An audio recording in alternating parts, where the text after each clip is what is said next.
For free online at wolves.co.uk or on the move anywhere in the world via the Wolves app. Neves brings it down on the volley. Oh, you must be kidding me! Ruben Neves has just struck a sensational goal. Oh, it's turned in! It's the underdog doctor who arrives. Oh, the brilliant Belgian in the right place at the right time. Calls it all. That's unbelievable. Jean Martinho has whipped it into the far top corner. Can you believe this? A very good evening. Welcome to Wolves TV Matchday Live Extra. I'm Mikey Burrows. Alongside me, as ever, at tonight's home of football, Turf Moor, is the Hall of Famer Andy Thompson. We've got another star-studded lineup for you on the programme this evening. All before kickoff, we will hear from a couple of men who've played for both teams. Our at-home pundits, Chris Iwelumo and Michael Kightly, being two of them. We'll also be joined by Sam Vokes, by Steve Davis, and we'll be doing our charity bets as well, where hopefully we'll be winning a bit of money for the Wolves Foundation this evening. Let's get straight into things because there's some very interesting team news once again, which I know Looms will be itching to talk about. Before we get to that, a quick reflection, Tomo, on an impressive turnaround against Chelsea last time out, and the task really to just continue where they left off last Tuesday. Yeah, it is. So look, as I mentioned before the game against Chelsea, I thought that Chelsea's probably got, in my opinion, probably one of the best squads in the league. So it just shows you the character, what they showed again from coming from behind to come and get that victory. So look, the lads are going to be confident. They're going to come on a high. Say Burnley are fighting for their lives a little bit down at the bottom. So it's going to be interesting tonight. It's always a tough game. I think the gentleman to my left-hand side announced that I think it's been 10 years since Wolves have actually won a game here. So it's going to be interesting. It was always a good ground for us to come and play when I was playing. Just on the back of what Tom was saying there, that the game against Chelsea, we started with intent, didn't we? Okay, we went back to that formation that all the players know so well, but we never expected to see as much of the ball as what we did, and that was down to the way that we played. Even under the way that Chelsea pressed without it, we were good, we were brave. Neves was outstanding on the night. I've got to say, I thought he was excellent. I thought he was always an option. He never gave the ball away, and he started so many things off. I asked a little bit more of our wing backs, but again, we've seen so much of the ball against, like Tom said, probably the one of the best squads, if not the best squad in the Premier League in Chelsea. So it's just about reacting from that. We've got to remember the two games before. Whereas the Villa game, we were dominant, we created chances, but we just weren't clinical enough. Tonight's like a similar game. We are going to create chances. I'd expect us to see a little bit more of the ball than Burnley. But like you say, Kites, myself, we know what Sean Dyche is all about. We know how Burnley are going to be set up. They're not going to give us any respect, get in our faces. But we're going to have to be as brave as what we were the other day. We'll come to the Sean Dyche effect a little bit later on with some of our guests. But Michael Kightly, you were there on Tuesday night. You saw the impressiveness of that turnaround. And I wonder just kind of how much sometimes it feels like a key moment in the season to have got that type of result against that type of team can really be something that can reinvigorate a campaign.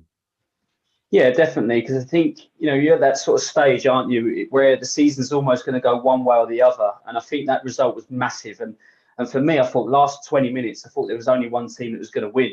And obviously that was Wolves. My only problem was that on the night, I thought Wolves defended from set pieces pretty poorly, especially in the first half. I think it was Giroud had a free header and Zuma hit the bar with a header. And Burnley tonight are going to be very strong from set pieces. So they need to make sure that's nailed down for tonight.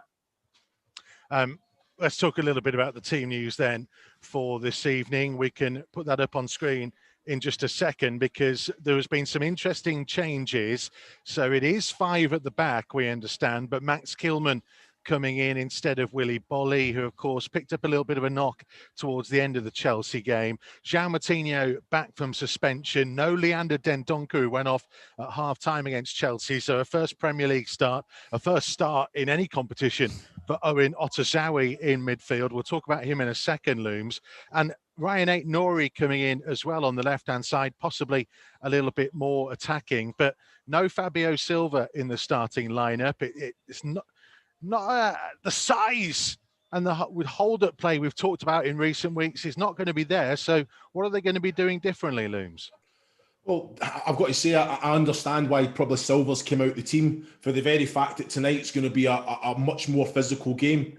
In saying that, you're looking at Thiago Silva and Zuma for Chelsea, but tonight with the centre-backs like me, they're so physical that they wouldn't leave Silva alone. So I understand that. With the likes of Podence and Neto, they're just intelligent footballers. They're going to cause Burnley all sorts of problems. They're going to obviously show up. They're going to be looking in behind.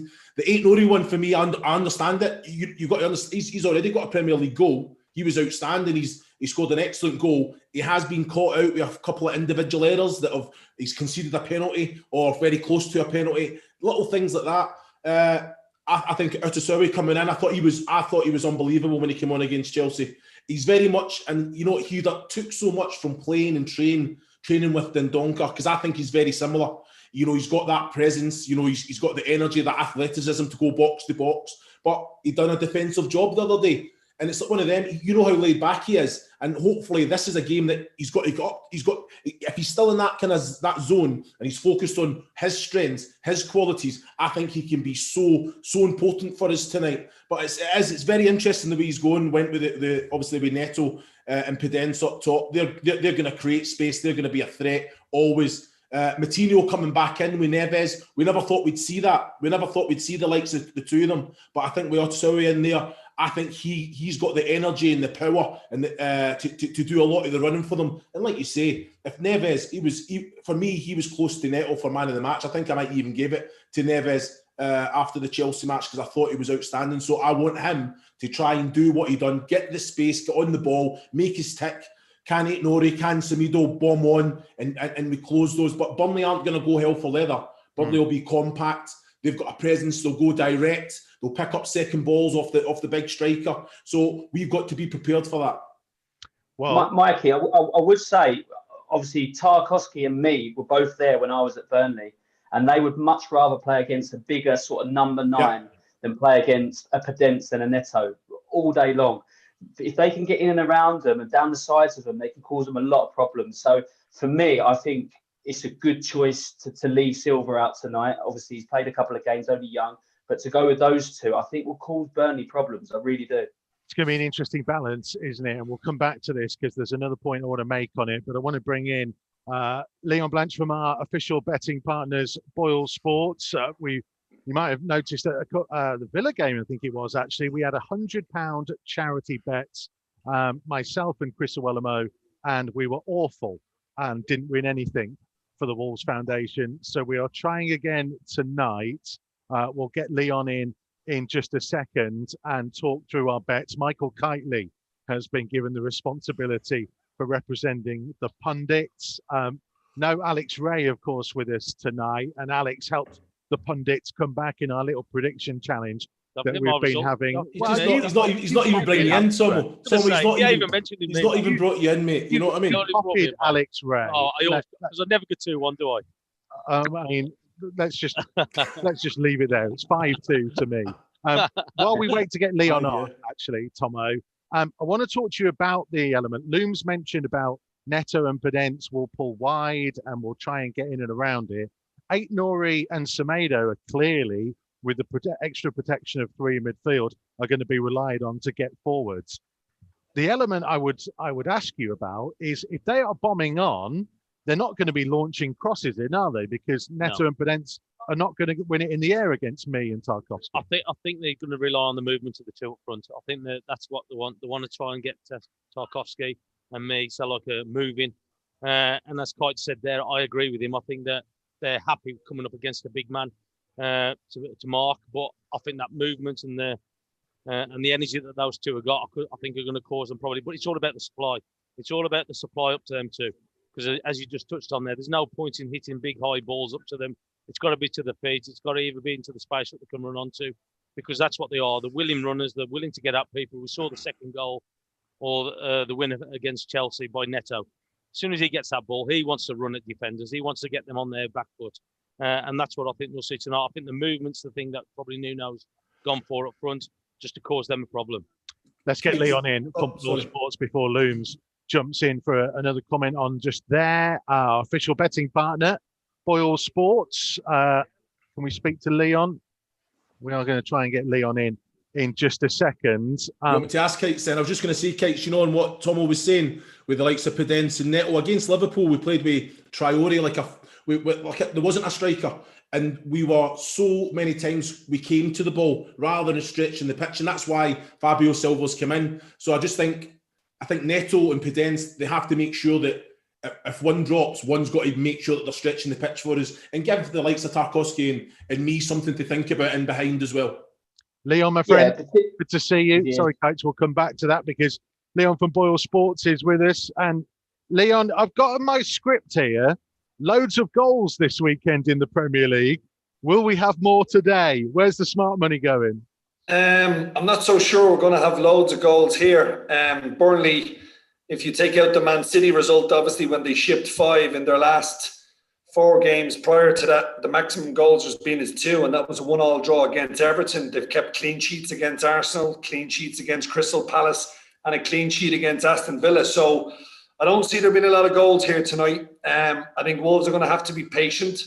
Burnley, we all know how they're going to play. They like to keep two men wide, Robbie Brady and probably someone else on the left, and they'll try and get crosses into the box. But that was a massive win for Wolves against Chelsea. You've got to be going into this game full of confidence. These are the teams you've got to be beating if you want to qualify for European football. No disrespect to Burnley, but Wolves got to be looking at these games and they got to be wanting to win. There's been money for Wolves. They're backed into 5-4 now, having been as big as 6-4 to win this game. So punters are confident. It's a changed first 11, but I think Wolves will win it, but I don't see a lot of goals. On that Chelsea game, Leon, is that the kind of game that you as bookies actually quite like, or is it worse off because there are probably longer odds on a Wolves victory? No, listen, it was a great result for us. Chelsea would have been favourites. Anytime kind of one of the big, Chelsea, Liverpool, City, anytime they drop points, it's always good news for any bookmaker because they just make up so many multiples, trebles or accumulators or wherever else. But I thought Wolves showed a lot of character to come back. And I think, especially on the bit of a bad run they were on, I think it's fair to say, to come back, having been behind against Chelsea, it goes to show you exactly what this Wolves team is all about. They don't shirk the challenge, and that comes right from the top. And that was a huge win, and I fully expect them to win tonight, but I'm going to go probably 1-0. I just don't see a lot of goals here this evening.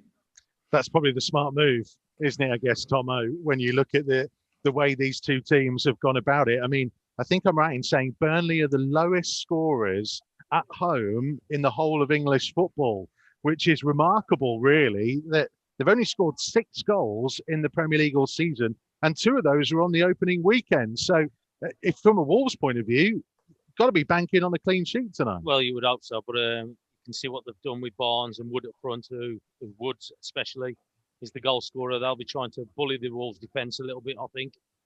Some direct play, I think, will go up to them. So they'll be looking to get second balls. But look, so like at the end of the day, so we've got to make sure we're on our game, get our front 2 into the game, get it wide, make sure we cause them a problem. But again, so look, I think that Aston Villa had, 27 attempts at Burnley and defended really well. But that's what we've got to try and do. But we've got to be a little bit more clinical. We've got opportunities. We had opportunities against Villa ourselves, and we never took them. So like it's just a matter of it. We've got to make sure when we get opportunities, as we did against Chelsea, that we've got to take them. And that's what it's all about. You can't afford to keep giving teams opportunities and chances and keep them in the game. We've got to keep pushing forward. We've got to try and get that ball into the net, and we've got to try and keep Burnley on that back foot for me. If we are going to score, Leon, who are the punters looking towards tonight as likely first goal scorer? Yeah, I mean, looking at Podence, he's always popular. Neto is always popular as well. Obviously, it's important that these guys can chip in a few goals when you're missing, obviously, Raul Jimenez. But I think Podence, he's been the best back player tonight in terms of getting on the score sheet. And he's going to make up a little bit of my charity bet anyway, a little bit later on. But I just think it's going to, as the lads are saying, It's going to take a bit of time here against Burnley because they do defend for their lives and they're on a good run. If you take out that Man City game, Sean Dyche, I don't think he gets the credit he deserves at all for the job he's done at Burnley. And I think he's kind of turned that ship in the right direction. So this is going to be a physical night. The guys have got to be up for it this evening. Leon, it's charity bet time. And last time you were on, Chris Iwelumo tried to put an accumulator together. And of course, it didn't pay off whatsoever. Michael Kightly has got the honour of doing the pundits charity bet. And he's pretty much gone down similar lines, haven't you, Kites? I have, yeah. And to be fair, after listening to Leon, I think, it should be a nice one and hopefully it comes in. I've gone for Wolves win, under 2.5 goals in the game, and there to be 8 corners in the game, over 8 corners in the game. Because I think corners, Burnley will be looking to hurt Wolves from set pieces. So I think there could be a lot of corners in the game. So I would like to put my £100 on that if possible. Yeah, and I think you went for as well, Mike. I think you went for over 1 yellow card. Yes, I did, yeah.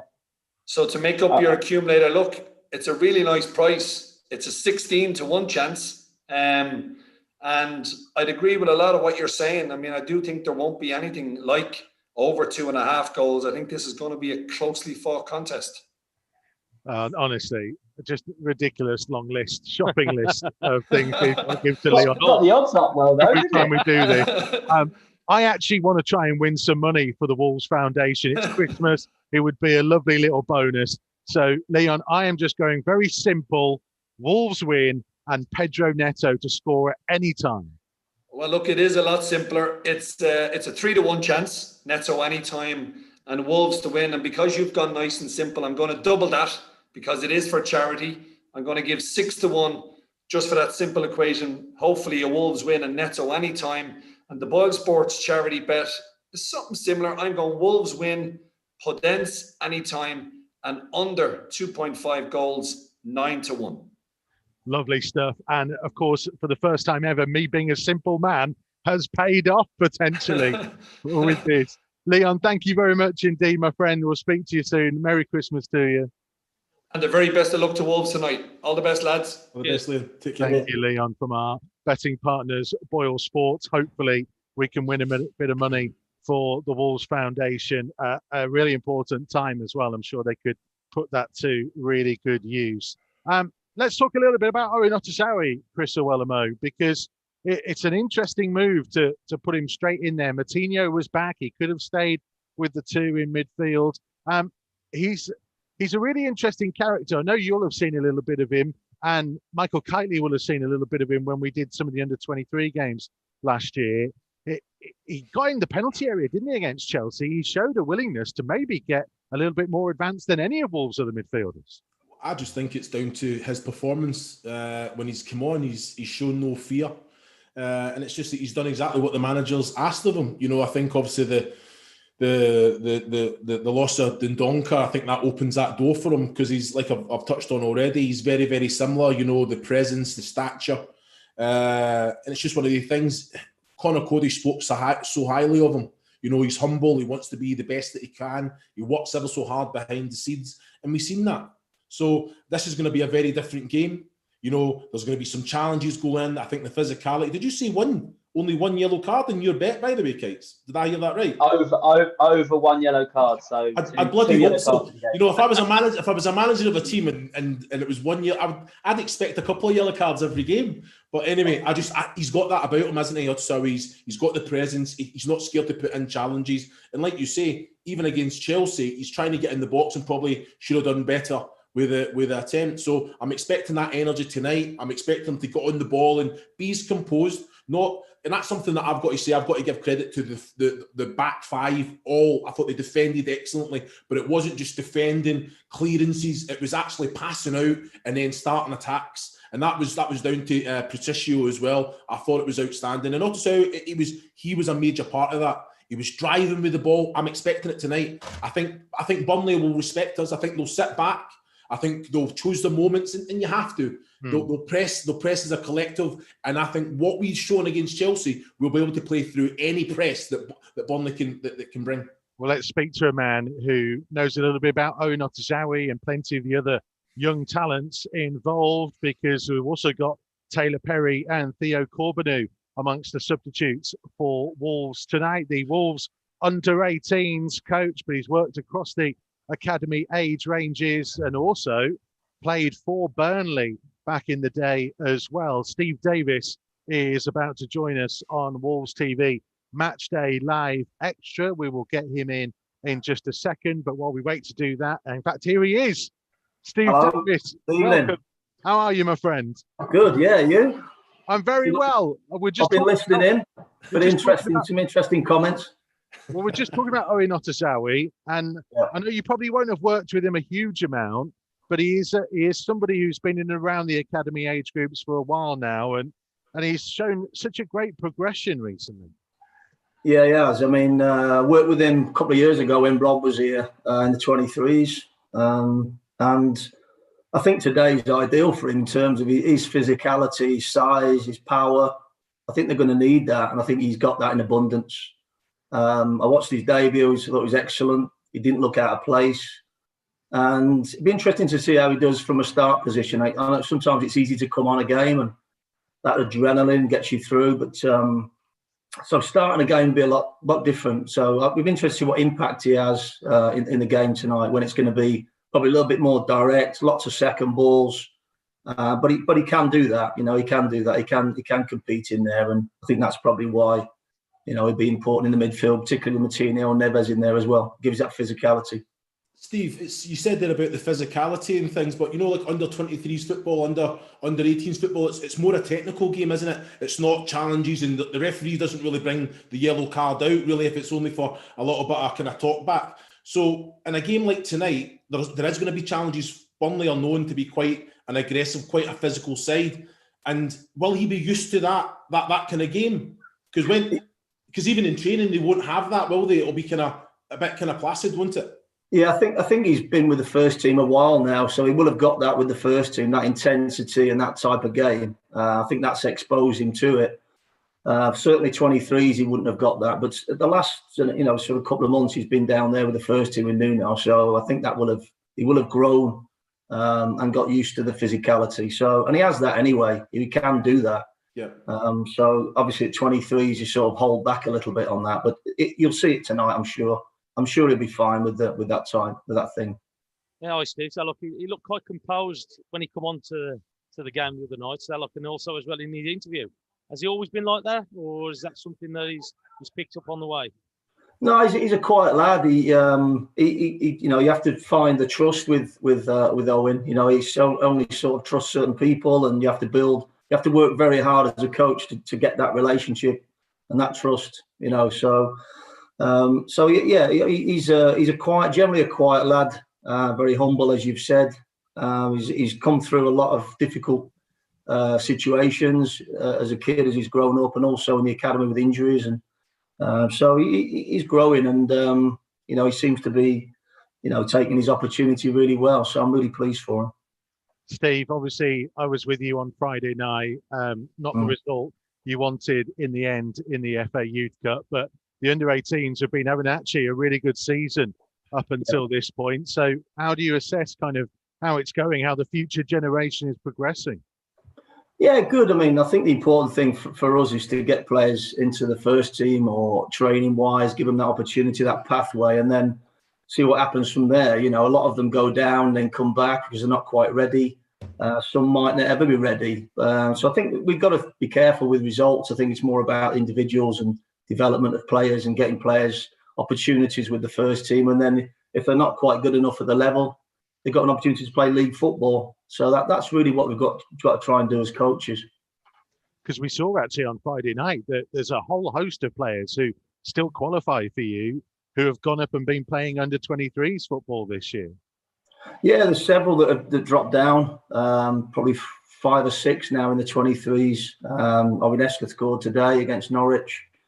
So he'll probably move up in January. So it's just a conveyor belt of, you know, preparing players in this phase to go into the 23s and into the first team setup. So, you know, the lads in even the 18s have opportunities to go and train with the first team. So it's the pathway's there if you're good enough. And a lot of we've got a lot of talent within the group at the moment. It's our job to try and get that through and keep evolving with what's happening with the first team as well. So we have a good relationship, and the players do get opportunities, which is great from our point of view. There's one player I wanted to ask you about who was a key part of your team last year and has been doing pretty well for the under-23s, and he's on the bench tonight for the second time now in a matter of weeks, Theo Corbeanu. He's an interesting player, isn't he? Because he's got some size about him and some deceptive speed, but he prefers to be wide more than probably through the middle.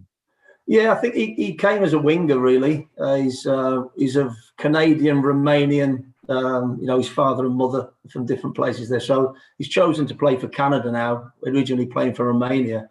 He played on the wing for Romania as an under-17, under-18. So we've tried to convert him as a forward or a 10. But even as a forward and a 10, he just liked to drift. I guess a little bit like Cadence and Neto like to drift wider, try and get between the fullbacks and the centre-backs, and that's what he likes to do. Get those one-on-one situations. Just delighted for him. He's had a great start to the season. He's been scoring goals, creating goals, causing all sorts of havoc in the 23. So, I'm really pleased for him that he's getting an opportunity. And, we might see him off the bench, but even being on the bench alone at this age, as an 18-year-old, is a great experience for him. Absolutely. Steve, part of the reason we wanted to get you on tonight as well, of course, is that you are a former Burnley defender, and a long time ago. Yeah, 30-odd years ago. Tomo will know. He's a little bit younger than me, Tomo, to be fair. But when football was black and white and we only saw the scores on the Pathé News films, you two faced each other at Wembley.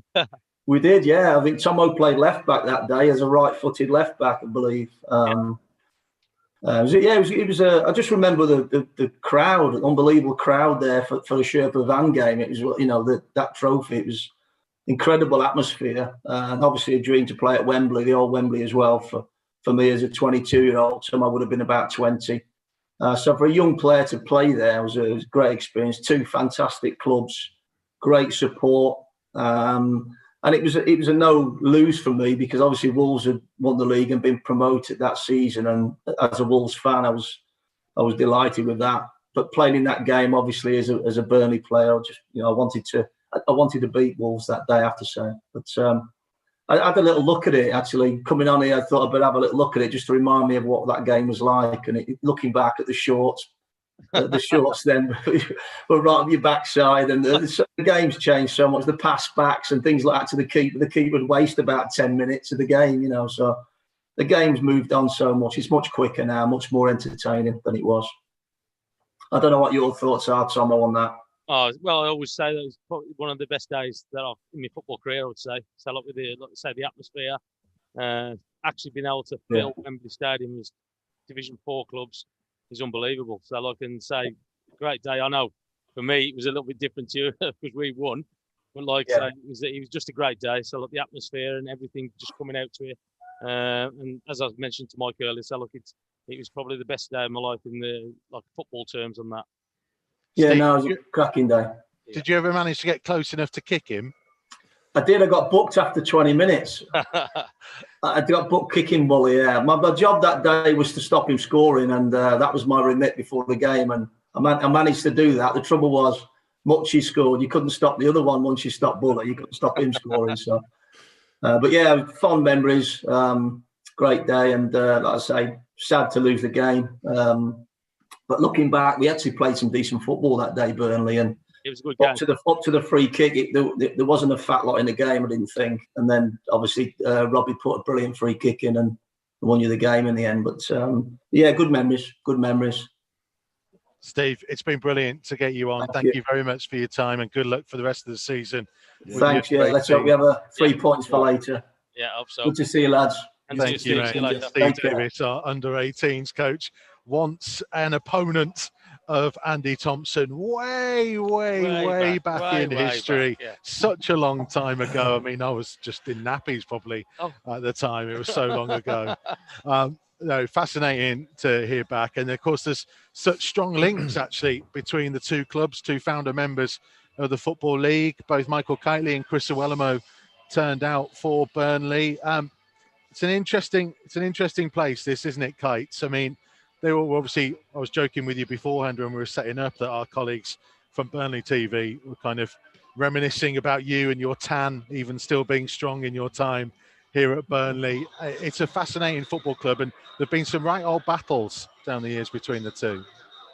Yeah, it is, and it's a football club, to be fair, that's just gone on and on and on. You know, they were an average sort of championship team when I sort of played against them, and you know what Sean Dyche has done there has been brilliant, really. You know, fully deserves all the plaudits he gets, and obviously Wolves have gone strength to strength. So both teams have built on, you know, good successful promotions, and then building on that, and it should be a good game tonight. A tough battle for both teams, but it should be hopefully a good game. Chris Iwelumo, it's one of these places, isn't it, where it's an old-fashioned football club. You come here, whether there's fans or not, you know what to expect from this Burnley team under Sean Dyche. He's been here long enough now. It's always going to be a physical battle. Of course it is. You know, I think it's something that Sean Dyche, you know, I think it's a responsibility of any manager to create an environment that the players want to go out there, they want to play, but they play a certain way. You know, they've got individuals that can go out there and score goals and turn the game on its head, definitely.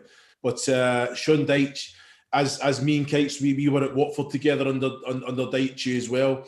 He doesn't leave any stone unturned. You know, the information that he gives to the players, they know exactly all the strengths. You know, you might talk about the Otusowie and Aït-Nouri. Don't trust me. The players that are up against them will know exactly what they're about, the strengths. Little video clips, they'll talk through it. He's got a fantastic staff behind him as well that have that dialogue with all the players. And it's just about them playing their own game, and that's what he'll make it about. It's about us. He'll be saying to them, if we go out there and play the way that we can, we'll win the game tonight. You know, and I think that's the way it should be for all managers. Nuno has a belief the way that he wants to play. The players are completely bought into that, but you have to go out and earn the right to play.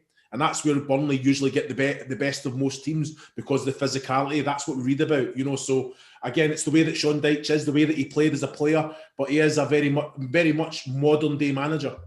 Well, let's talk to another man who has played for both clubs and also will give us an interesting insight into the tactics and policies of Sean Dyche. Joining us on Matchday Live Extra, a big welcome to Wolves TV, to Sam Vokes. How are you, my friend? I tell you what, his missus has told him to sit there as well. Look at that, perfect setting. Absolutely lovely. Evening, guys. You okay? Vokesy, you're right, mate. How are we? Very well, big man. Sam, hello, mate. You okay? We're just talking about Sean Dyche and the way he goes about things. How impressed were you when you played under him here?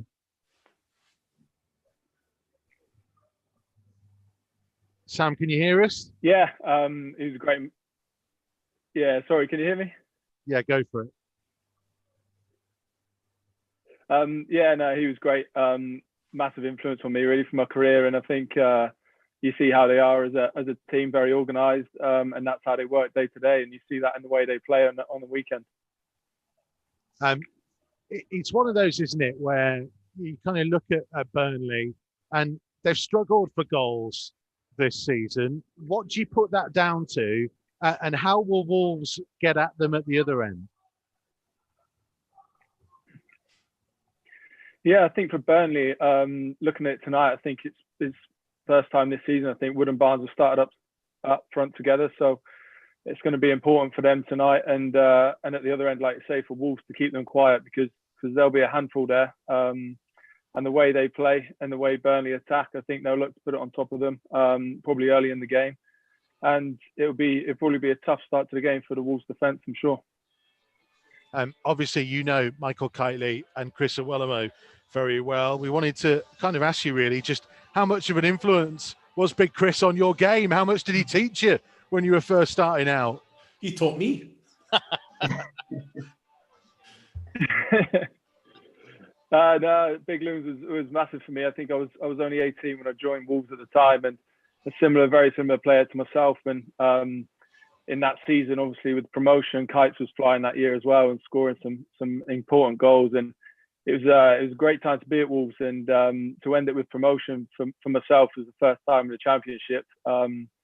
looking at these two boys and like you say with Chris, learning a lot off him as that kind of number 9 role that I wanted to play and look to play for my career really. So it was a great time.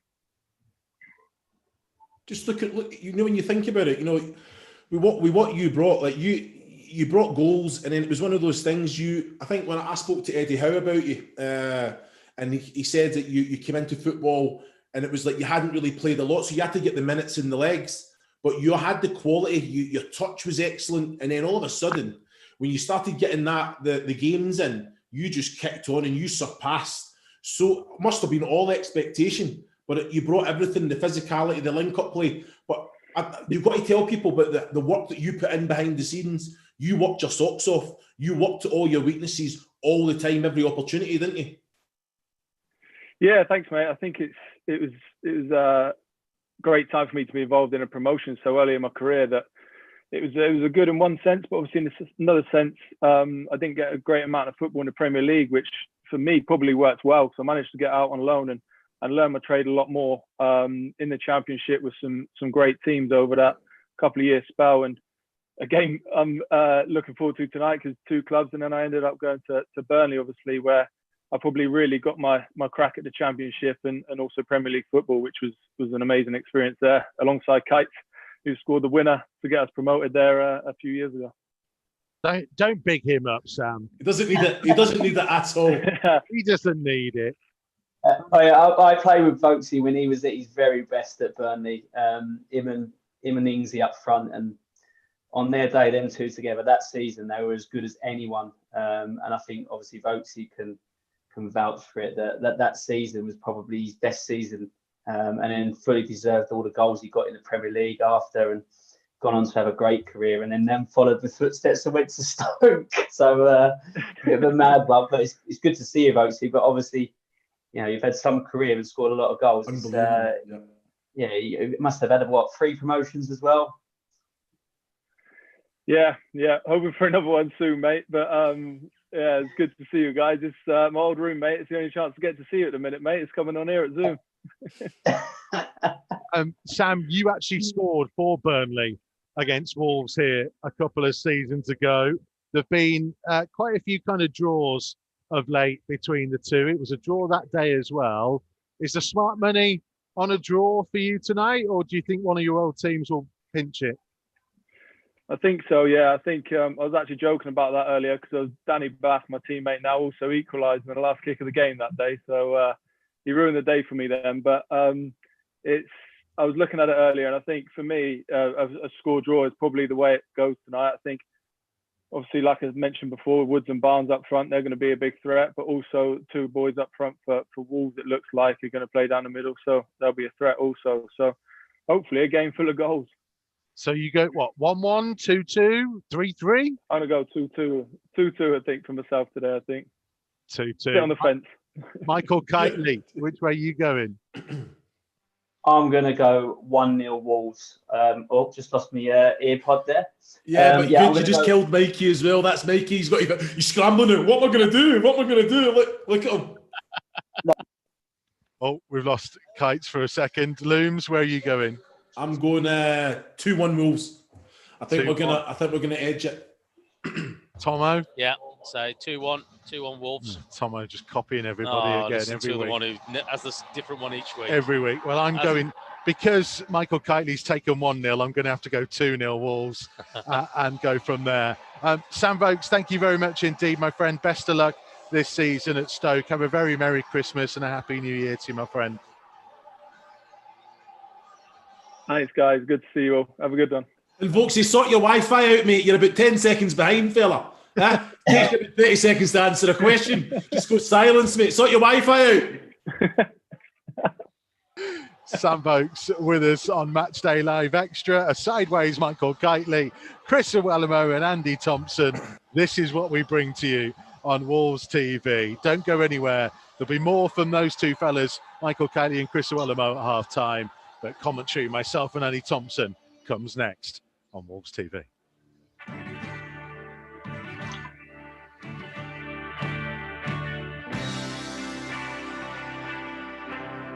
Matchday Live on Wolves TV. Listen for free online at wolves.co.uk or on the move anywhere in the world via the Wolves app.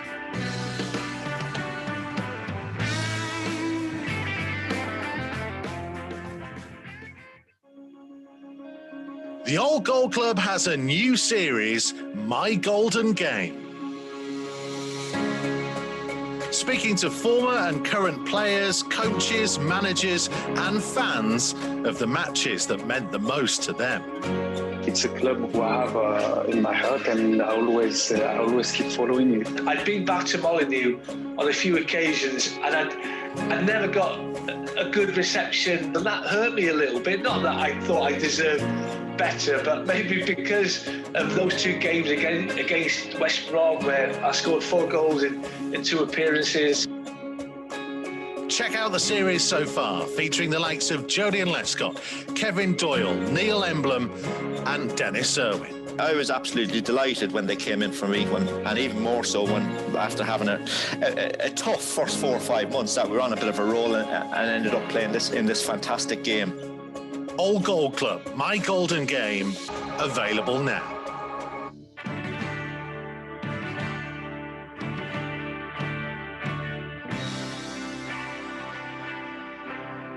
Matchday Live on Wolves TV. Listen for free online at wolves.co.uk or on the move anywhere in the world via the Wolves app.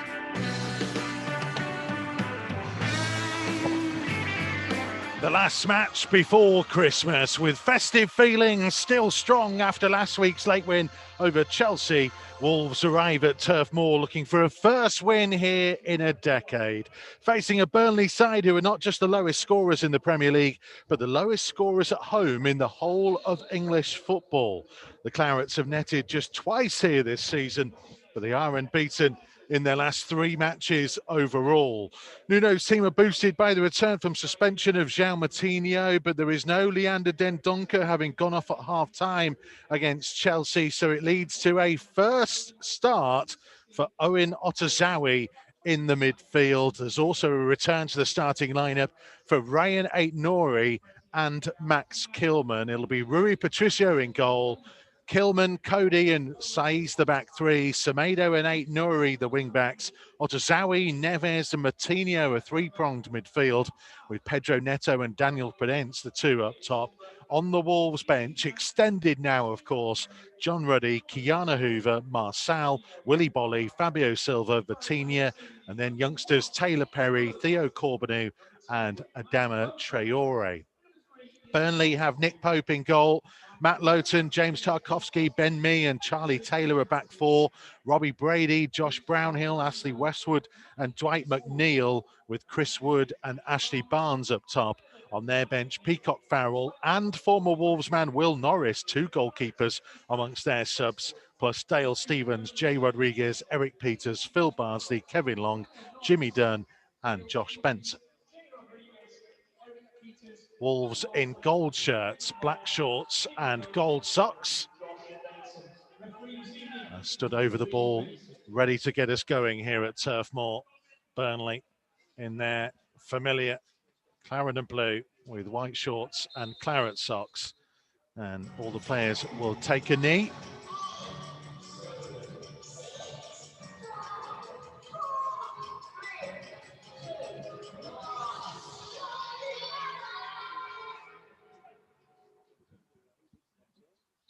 And now we're underway here at Turf Moor.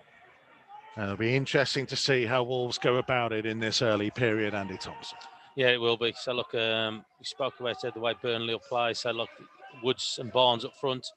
First time being paired this season, I think one of the lads said. So you can see what they're going to try and do. I think they're going to be quite direct.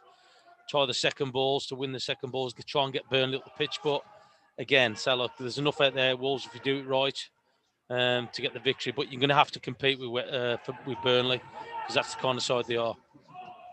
The Wolves playing from right to left as we look at it first half, as Otazawi carries the ball over the halfway line, heading towards the Wolves left. Wolves defending the end where the away supporters would usually be in non-COVID times. Officially the David Fishwick stand, but it's the stand with the cricket club behind it. And here come Wolves driving forward. Semedo on the right-hand side, onto Neto, right-hand side of the penalty area.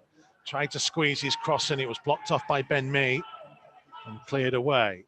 Yeah, that was a shame there. So like with Neto, so like Semedo just wanted the ball in front of him. He's had to pause his run there. So like if he'd give him a decent ball just in front of him, so like he was away. And it was a similar ball back from Semedo to Neto, so got stuck under his feet a little bit. But again, great ball in from Connor Cody into the midfield area. Neto just coming off that back line. And we said that there's going to have to be movement to cause problems to the back line of Burnley. And you just saw it there. Interesting to see where Otazawi and Moutinho will just settle in to their roles in that midfield. Neves very much the holder of the three, giving a little bit of protection to the back line, which is having to do some work now. Patricio out sharply towards the left-hand corner of the box to claim the ball before Ashley Barnes could get there. Yeah, I think that's what you're going to do, because that front two of Burnley as well, they'll chase absolutely everything down. I know they haven't scored many goals, but they will chase absolutely everything. They've got that physical presence as well up there. So again, so they're going to make it as uncomfortable as possible for Wolves' back line. Cody stepping in and winning possession away from Barnes and finding Podence on the left-hand side. Podence looking to switch the play from left to right. Good ball to find Semedo. Space to carry it over the halfway line. He's looking to continue on his run here, Nelson Semedo, and he's close towards the edge of the penalty area before eventually being crowded out by too many Burnley defenders. And big clearance up towards the halfway line where Kilman will nod it down for Neves. Played infield, but a little bit loose and didn't quite reach Daniel Podence. And here come Burnley down their left-hand side. It's Chris Wood in possession. Trying to switch the play for Burnley this time to Matt Lowton, the right back, stepping infield away from Aït-Nouri. Now trying to flick it back wide. Aït-Nouri just about getting there, but Robbie Brady stealing possession. Westwood's cross hanging deep towards the far post, and Rui Patricio plucking it out of the air. I was going to say, I think that's something that we're going to need tonight as well. Patricio coming out for those balls if he can, and just to ease the pressure, because they will try, again, 2 or 3 times already. They've tried to put that ball in there first time into a space just to cause a problem. Interesting when Wolves had the ball deep there that Podence just dropped in and Otasawi moved forwards to provide a little bit more of a target. Yeah, it just gives you that little bit more height, doesn't it? Just something that you can actually hit. Already you can see there Podence and Otasawi is the 2 front men. So Neto's dropped back in there. Yeah, Otasawi all playing almost number 10 at the minute as another long ball goes forward. So they'll go all the way through to Rui Patricio. Played just under 4 minutes of the game here at Turf Moor today. Burnley 0, Wolves 0. I think you can already see that in the first 5 minutes there's a pattern to the play of what Burnley want to do and the way that Wolves want to play. There is Ruben Neves. Infield to João Moutinho into the centre circle for Podence, who's allowed to turn and looking to drive at the Burnley defence. Couldn't quite skip away from the challenge of Tarkowski. Lowton back into his own penalty area to Pope, who looks to launch it downfield to the halfway line. Flick on by Wood. Barnes holding it up ahead of Cody, but Moutinho with a toe into the ball. Neves, good early pass out wide to the right-hand side to Neto, who's got isolated up against Taylor, and it's Neto trying to drive past him on the right-hand side and fizzed a cross in, but plucked out of the air by Nick Pope. Yeah, so it didn't really, well, it was too high, wasn't it? So he's gone on to his right-hand side, one-on-one against Taylor. Just didn't get his foot around it properly, his right foot. Just couldn't keep it down. Kilman with a foot in. Yeah, it's a great challenge. Great challenge, and I think that going to have to do more of that if they're going to get anything out of it. Neves finding Aït-Nouri, who skipped his way into the penalty area, onto his right foot, tried to get his strike away, blocked off. The clearance comes to Moutinho. Now wide out to Podence, just outside the penalty area on the Wolves' left.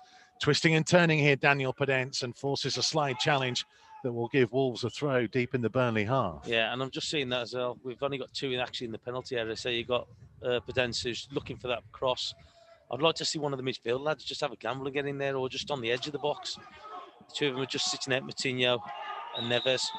Aït-Nouri taking a tumble and winning Wolves a free kick out wide. Lee Mason is the man in the middle tonight. He's in 26 previous Wolves games before this evening. The last was the 1-1 draw against Newcastle back in October. He only gave one yellow card on that occasion, so maybe suggests that we might not see too much of him, hopefully, given what's happened here on VAR last season. Yeah, so I remember the Jimenez goal. What a great goal that was, though, wasn't it, last year? Yeah, did us no favours, did it? And that's probably one of the big, I'm not saying it was just that game, but... Neto flicks the ball to Moutinho to take the free kick short. Moutinho crossing to the far post, came off a Burnley head, chases on towards the corner, and Charlie Taylor just managed to hoof the ball. It's the roof of the Bob Lord stand on the far side, the smaller stand. Normally is a beautiful view from where we are, high up at the back of one of the more modern stands, but darkness has befallen Lancashire. And the mist and the rain as well. Yeah, not too many lights on the houses that you can see in and around this old stadium. As Semedo plays the ball back into his own half. Cody takes over, finds the feet of Pedence, who flicks it first time cleverly to Semedo. Infield towards Otasawi, who was caught just outside the penalty area by Tarkowski.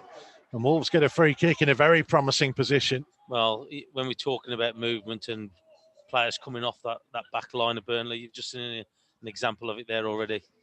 Tarkowski having to come out from that defensive line, coming out to meet the player. And he's just a bit too quick for him. That's a Sowie. But great little play from Pedence, wasn't it? That little flick out to Semedo. It was a good opportunity here. There's a couple of them stood around the ball. One is Neto, one is Moutinho, and I think the other is Romain Saiss. Might fancy this. It's only a yard or so outside the box. A long way towards the right-hand side as you look towards goal. Three of them. Who will it be? João Moutinho flicks it back. Neto to strike it. Bounces around, hits a couple of bodies in the penalty area, and his hoof cleared to the halfway line. Well, he hit that well, didn't he? So it's a good block from Burnley, but he hit that solid Neto. Here's Pedence on the left-hand side. Not 30 yards from goal. Infield towards Neto, who couldn't quite get it under control, and me finding McNeil back to Taylor, just outside the left-hand corner of the box, and he'll bring the ball up towards the halfway line. Kilman trying to get a foot in. Taylor just got there first. Burnley free kick on halfway. Yeah, so you're seeing already Taylor there looking for the lads up front. So to be fair, Neves and Moutinho are shielding pretty well at the moment. Because Taylor was having about 3 or 4 touches looking for those strikers. The rain is continuing to pour down at the moment and swirling around. There's a lot of it. Will make conditions more difficult to play in as Burnley look to whip a cross in from deep that goes all the way through and is curled out behind for a goal kick. Yeah, I think Neto just did enough, didn't he? So they'll just put enough pressure on Taylor, I think it is, to stop him from actually getting his foot around the ball and getting it in. Christina in Wisconsin has gone for 2-1 Wolves since it's the last match before Christmas. I hope everyone has a wonderful holiday, says Christina. Tea and toast on the couch with the dog who got the result right last week, according to Rob in Calgary. Oh, is that dog what we spoke about? Yeah. Yeah. Kilman clears. Semedo tries to flick it forwards. Burnley throw. Apparently the dog has gone 1-0 again. He must have been listening to you. Oh, is it? Sorry, who's that? It? Rob in Calgary. Fireworks go off. Kightly who's had 1-0, hasn't he? He has had 1-0. Yeah. You just copied Chris Iwelumo. Well, you never come to me first, do you? Tarkowski forwards. Headed down by Wood. Barnes trying to hook it goalwards, but a long way high over the top of the crossbar from outside the penalty area. Complaining Ashley Barnes, but not troubling Rui Patricio. No, so look, Wolves were close enough just to put pressure on him that he couldn't really angle the shot down, had he? So look, all he did was put his foot straight under it. Cody looking to dink it forwards, didn't quite reach Otasawi. Brownhill's headed down. McNeil back to Taylor, just 10 yards inside the Wolves half, trying to thread it in behind for Ashley Barnes. Kilman got there first and the offside flag went up against Barnes anyway. Just for Christmas, I'll come to you first on Spurs game for prediction. Thank you very much, Michael. You already had part one of your Christmas present tonight. Nice caramel biscuit. Thank you very much. Very nice. Tomo loves a caramel biscuit. I normally bring one for him every game. And today I bought him 2. Must be Christmas, eh? The delight on his little face when he sees he's got a treat. Saiss battling away with Wood. Saiss got the ball clear. He'll come down with snow on it as it bounces into the Burnley half and will be allowed to go out of play for a throw midway inside it. So it will be interesting because Wolves don't have that focal point up top to play off. No, but already the movement's caused a few problems for Burnley. We say it's all about that delivery up to them, though. It's got to be good. Kilman holding up Wood on halfway. Ball goes backwards to me. Infield to Tarkowski. Early. Wide out on the right-hand side to Lowton. Brady is down the line for him. Here is Robbie Brady. Left footer playing on the right. Tracked all the way by Aït-Nouri. Goes back to Tarkowski. We'll switch the play out to the left-hand side to Taylor. Being shown in field by Neto.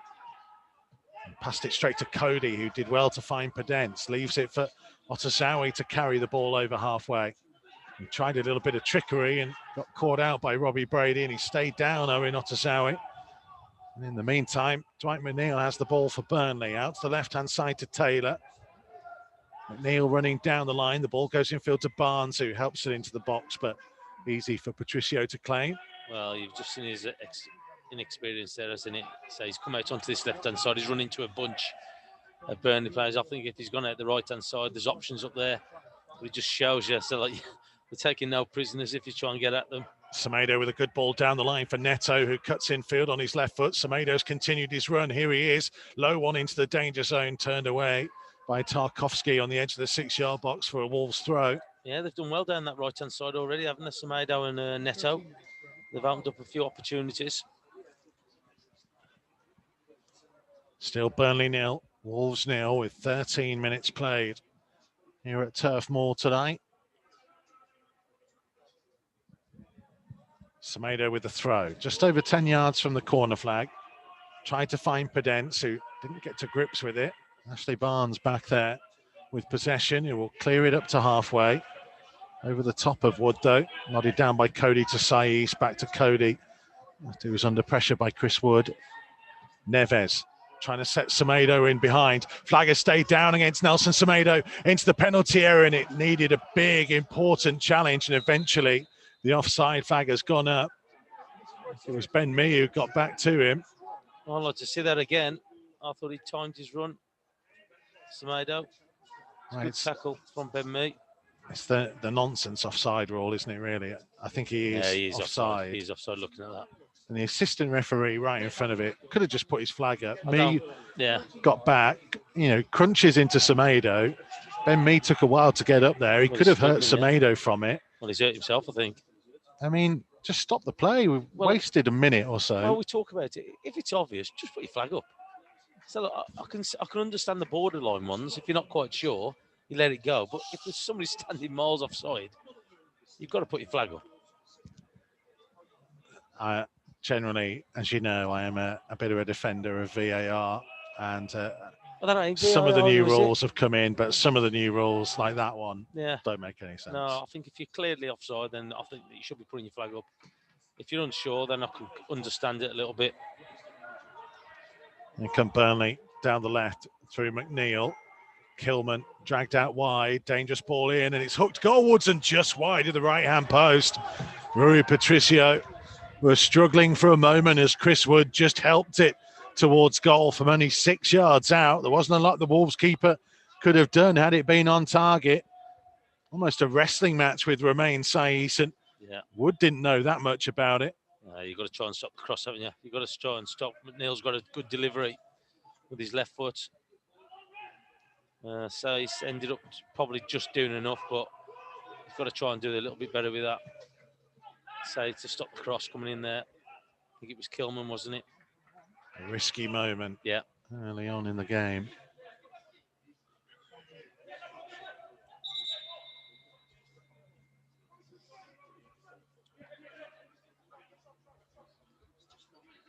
Wolves throw on halfway. Aït-Nouri back into his own half to Saiss.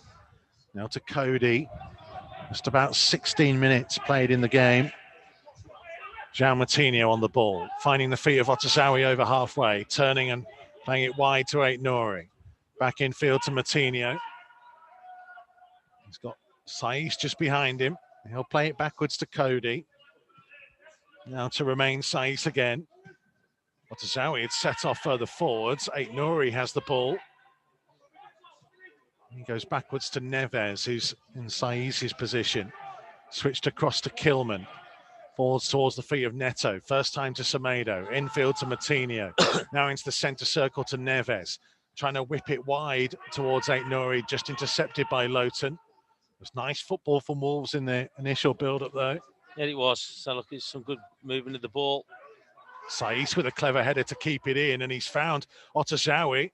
And Otasowie on a bit of a charge forwards again, and he thought he was going to win another free kick in an advanced position, but Lee Mason said no this time. As Podence wins it back on the halfway line. Foul for you, Tomo? No, so look, I think he's gone over the leg there. I don't think he's actually got the contact with him. I know we're a long way off, but I think that he's the player's already there and he's kind of gone over him. There's Moutinho, infield to Neves, middle of the Burnley half, trying to just lift it out to the right-hand side to Neto, who controls on the chest, up against Taylor, pulled back from Moutinho, takes one touch, whips his cross in, it deflected off Ben Mee and will be a Wolves corner.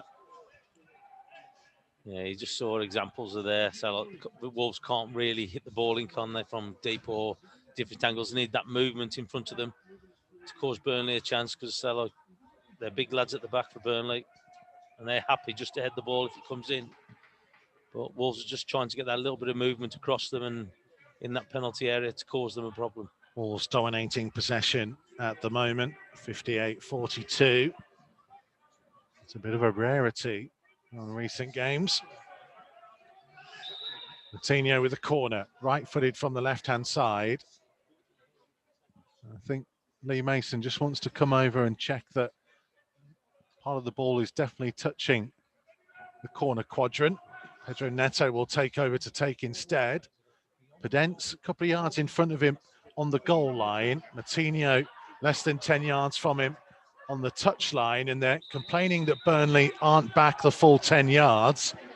But it can't be the 10 yards. I'm looking at the markers. It can't be the 10 yards. Comes to Moutinho, backwards to Aït-Nouri, who will try and lift it in first time, and it was headed goalwards by Saiss, but will loop over the top of the crossbar. Well, I thought they was going to try something different there, because for the first time they've got 3 out on that corner, haven't they?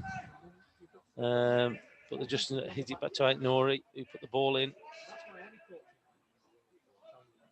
Looped header, maybe just headed it onto his shoulder before. Yeah, so not really any goalwards, rather than a sweet connection. 19 minutes played at Turf Moor. Goal kick taken short to the left back, Charlie Taylor. Trying to play it early. Semedo missed the interception. It comes through to Chris Wood. Kilman with a toe in on the ball. Yeah. And he'll be given as a Wolves throw. Yeah, so as you can see from here, again, Woods just kicked the last touch.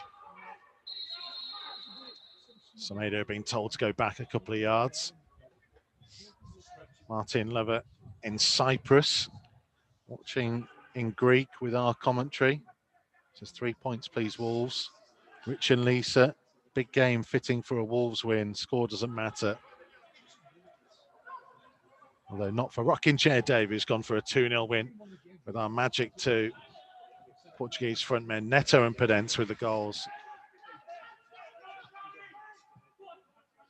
Here is Saiss. Early one forwards. Otasowie was there. It's headed away by Tarkowski. Otasowie, though, will help it on again to Daniel Podence. Podence trying to lift it out to the right-hand side. Neto just nodding it down. Neves is forwards towards the edge of the box. To Podence again, left-hand side of the penalty area. Twisting and turning, Daniel Podence. Trying to find some room once more. Forced a little bit wider than he would want to be. Tries to lift his cross in. Otasowie was challenging. It was an important, brave header away in the end. Oh, I just thought for a second that was a great ball in from Podence. I thought he just missed the Burnley back line. Moutinho, Neto tried just to set it up for Podence, who wasn't quite close enough to him. Pope with the clearance forward. Saiss, a little nudge on Ashley Barnes before he headed it. And Lee Mason giving a free kick Burnley's way. Ben Mee's down. I think that's come from that challenge when he had that tackle on Semedo earlier on. He's not recovered from it. He's been struggling with it. And I think he has our sympathy on that, because if they'd just put the flag up when Semedo was offside, He's just seen it again.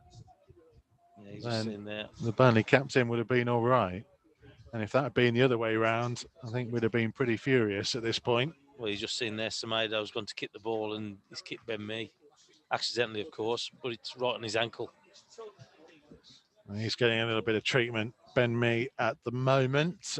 Pam James says, evening, lads. Hope you're well wrapped up for the northern weather. The Shifnal Sofa Posse are looking forward to a bit of Neto Pod tag team action.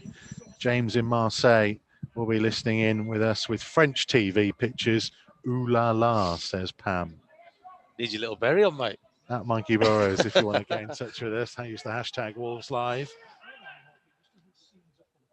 0-0 at Turf Moor with 22 minutes played. Burnley free kick on the halfway line. Just about 10 yards in from the right-hand touchline. Lowton will lift forwards towards the edge of the Wolves penalty area. Up went the heads, and it was Kilman who got it away. Brought down and helped forwards again by McNeil. Saiz there ahead of Brady. Podence, he nearly went flying into the stand there, skidding along the surface. Yeah, the tarmac. He stood on the tarmac, couldn't you? Lowton crossing from deep. Again, difficult one to deal with. Saiz heading to the edge of the box. Otazawi away. Now then, there might be a chance for a counter-attack as Taylor committed himself, and Neto looking to burst forwards down the right-hand side. He's got Semedo up in support. Otazawi's gone down off the ball. Neto to the edge of the box, striking it low and saved down to his right-hand side by Nick Pope. Well, the Wolves players are appealing. Otazawi, I think, has gone down. I'm sure that VAR will pick it up wherever's happened. Just trying to see the replay here. Yeah. Just clipped him on the back of his heels. Neves is still complaining, and Lee Mason's just coming to have a word with Owen Otazawi at the minute. He's just clipped his heels, hasn't he? I'm not sure who it was. I think his boot came off in the process, and we're going to show him a little pause while Owen Otazawi tries to get that boot back on. 23.5 minutes played. Wolves with plenty of the ball. A couple of decent breakaways so far. Yeah, they have. So, look, again, it's been mainly down that right-hand side, hasn't it, with Neto or Semedo. So they've been linking up pretty well so far. Strange to think they've had 60% of the possession, and yet the best chances have come on the counter-attack. Yeah.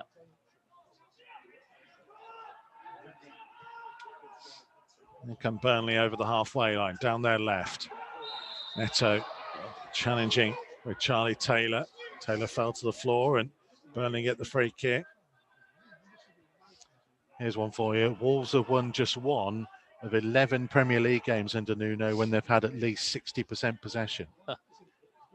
Was it 70 odd percent Chelsea had in the first half last week, was it? For periods, yeah. I know it evened itself out in that second half. Ball delivered in, headed away by Kilman from the penalty spot. He'll be fired back in dangerously, but always swerving away from Rui Patricio's goal. Yeah, so Lowton there, I think, just made it easy there for Wolves with his effort from about 30 yards, 25, 30 yards. Never testing the keeper at all.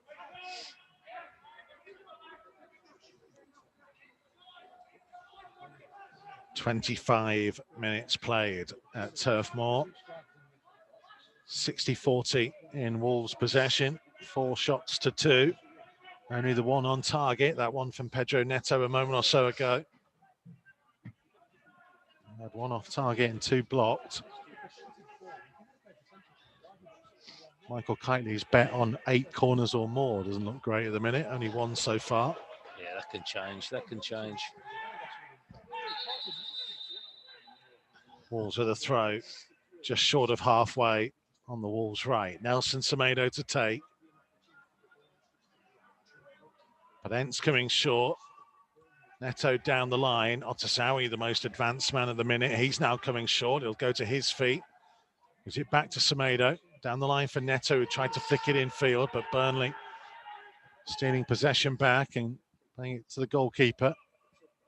Pope onto his left foot to the left-hand corner of the box, looking to launch it downfield. Kilman came and claimed it and headed it forwards, and flick on by Otasawi, finding Neto, who turns away from two challenges and heads out to the Wolves' right. Support from Semedo. Infield to Matinho. Backwards it goes to Kilman. Neves, first time to the feet of Matinho, back to Kilman. Looks infield to Ruben Neves again. Across to Saiz. Back to Cody, deeper inside the Wolves half. Looking to try and dink it forwards towards Otasawi, who climbs highest and heads it wide towards Semedo, who crunches into his challenge. Yeah, it was the Charlie Taylor. Yeah, it was the hesitating, wasn't it, from Semedo? If he'd gone in initially, I'm thinking on Taylor, the referee would have given it, but it's just that hesitation, and then all of a sudden, then he's gone. He's just a fraction too short for it. But you saw the ball up to Otasawi there, just winning that flick on. I did say to someone the other week when they asked about Owen Otasawi in midfield, and talked about a likeness to Marouane Fellaini in that type of role, much more advanced than you would imagine for his size, and gives you an opportunity to try and play off as a physical number 10. He's got that presence about him as well, hasn't he? Now long ball from the goalkeeper. Wolves have been caught napping. Barnes is in behind. Big save by the feet of Rui Patricio. Barnes' biggest chance of the game. Wolves' defensive line maybe trying to play offside. Didn't work. Ashley Barnes in behind. Just a long straight pass, and luckily Rui Patricio was equal to the danger. No, I think that's a let off, and that's that one that you've got to be careful of. Woods or Barnes just playing on the last man, just playing on that top line. Any ball forward, as it was then, it was just, I don't think it was actual pass to him. I think it was just a kick forward to him. Otasawi winning possession back in the Wolves half, leaves it for Matinho, just to the right of the centre circle. Yeah, you just saw a good decision there from Lee Mason. So like Woods trying to get a free kick, and he's falling down before the Wolves players even come towards him. Just wait play on.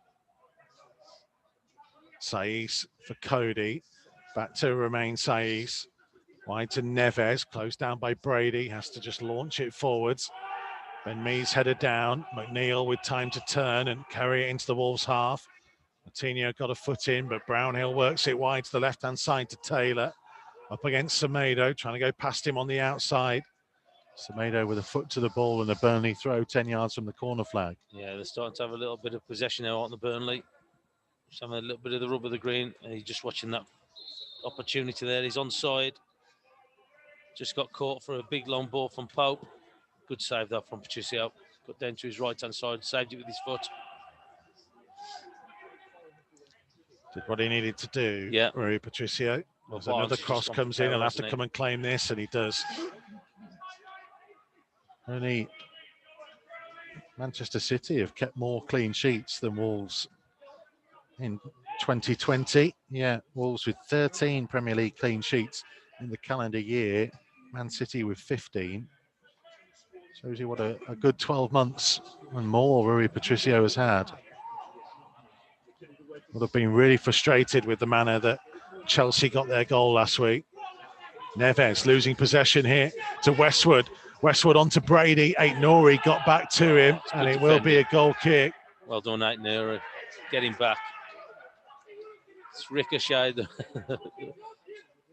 The referees give it as a goal kick.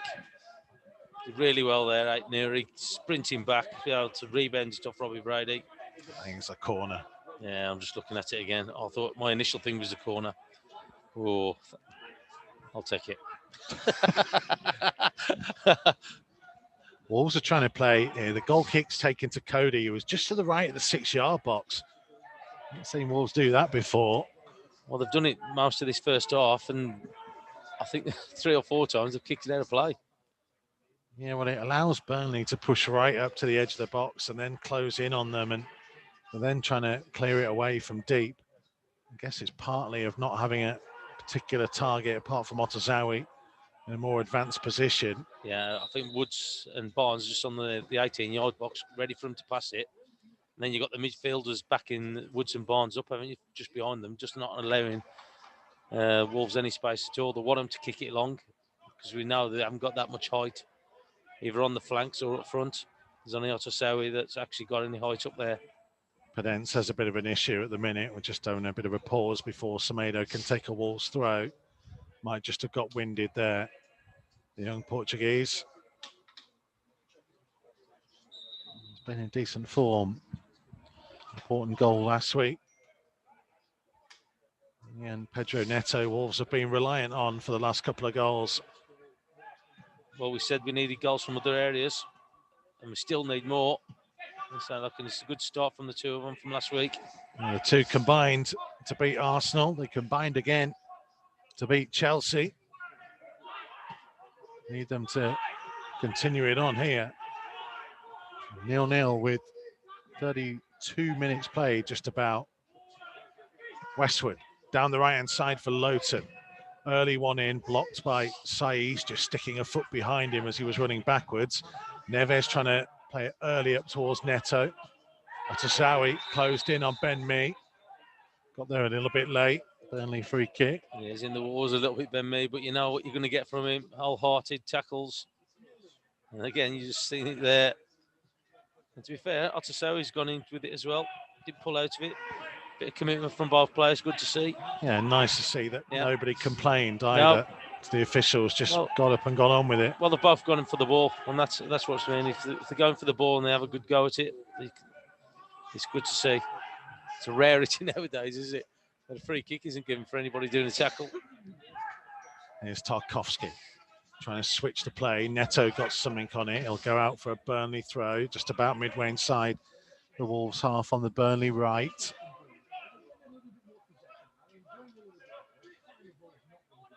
Everybody getting back into their defensive shape.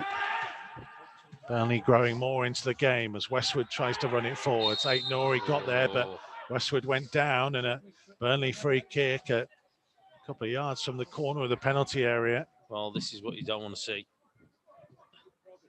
I thought Neves won the ball there. I've just seen the replay, and it looks like Neves has won the ball cleanly. So we just spoke about the hearted challenge from two of the opposition players. And then you just saw that one where Neves just got his foot to it, and unfortunately, so the referee decided it was a free kick. But this could be a danger. Westwood, McNeil on the ball. Two-man wall trying to protect a route to the near post. Rest of the Wolves' defensive line is behind the penalty spot as McNeil goes low. Blocked off by Semedo, who could try and bring it clear. Martinho is his only option to the right. Martinho's just about got the better of Brady and set Semedo away. Over the halfway line at pace. Pedence is in field. Semedo still going. Pedence tried to flick it backwards to Semedo. Oh, he just needs to take it himself there for me, Pedence. He's tried to flick it to Semedo. Just needed to take it himself. The game is suddenly stretched. Burnley trying to take advantage. Chris Wood up to the corner of the penalty area. Playing it on for Taylor to arrive, who hangs it high to the far post. Barnes heading down and Barnes heading in. And Burnley lead. Wolves trying to hit on the counter-attack. Lost possession on the edge of the Burnley penalty area. And the home team work their way forwards. Hang the ball up to the far post. And Barnes climbed highest to force it home. It's Burnley 1, Wolves 0. Yeah, disappointing after a good counter-attack from Wolves there. They'll be disappointed with the goal, I think, as well. Just thought that Wood's ball was a little bit hard for Taylor, but he made the best of it. Just stuck it up to the back post. Oh. I just wonder whether Romain Saiz almost blocks off or Patricio's view of this, really. Oh, yeah. Goes through Patricio's legs in the end. Hanging cross. Chase was on. Yeah, I don't know if he's just come off Saiz's knee a little bit just to beat Patricio there. Well, Burnley are in front. The lowest scorers at home in English football have scored. And Wolves have to respond. Here's Otosawi. Caught by Westwood, trying to continue on. Couldn't get to his feet. Wolves get a free kick, and Westwood then just hoofing the ball away, and he'll get himself a yellow card. Yeah, well, that's a needless one from him, isn't it? But just going back to that incident with Podence and Semedo, I think that if he takes it on himself, he can have a shot at goal. So look, and they ended up losing it, and then said the goals come from that a little bit. Yeah, because Semedo was committed forwards when then Taylor went down the other end. Wolves didn't have the numbers back there to cover the run. No.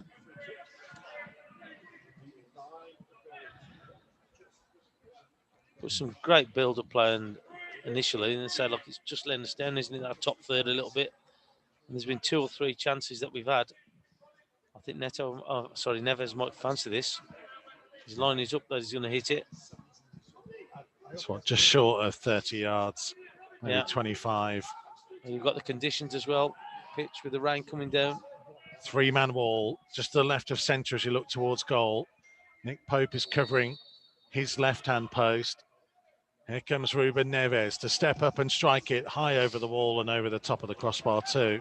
Yeah, well struck, but just too hard. A deflection. Deflection there. Well, okay, just watching it again. Yeah. Maybe just off wood, middle of the wall. Yeah, because he struck it well. Martinho with the corner. Podence had come short.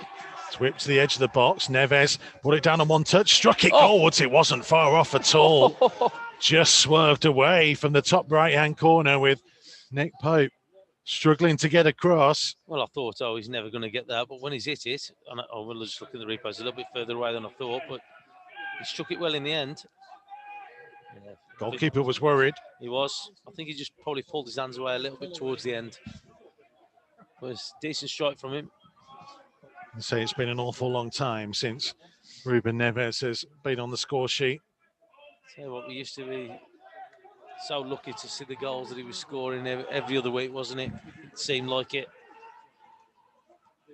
29 appearances since his last goal, which was a pretty special one as well. As Kilman goes sliding in and gives a free kick away, this time close to the edge of the Wolves penalty area. I don't think that's a free kick. I don't think. Committed himself for it, Kilman. Yeah, it's caught him just before. It's caught the player just before the ball. And they've got more defending to do here, Wolves. A couple of little mistakes coming in. It's just allowed Burnley to get a little bit of momentum as well, isn't it? I think Kilman just tried to play to the inside, mishit it, and ended up coming to get that tackle and ended up giving the free kick away. Brownhill and Brady stood over the ball. Brownhill right-footed, Brady left. It's just to the left of centre as you look towards Rui Patricio's goal. And here comes Brownhill over the wall, curling and wide of Patricio's right-hand post.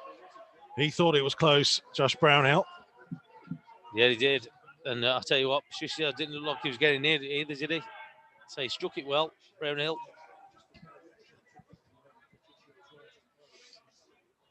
Just always bending away.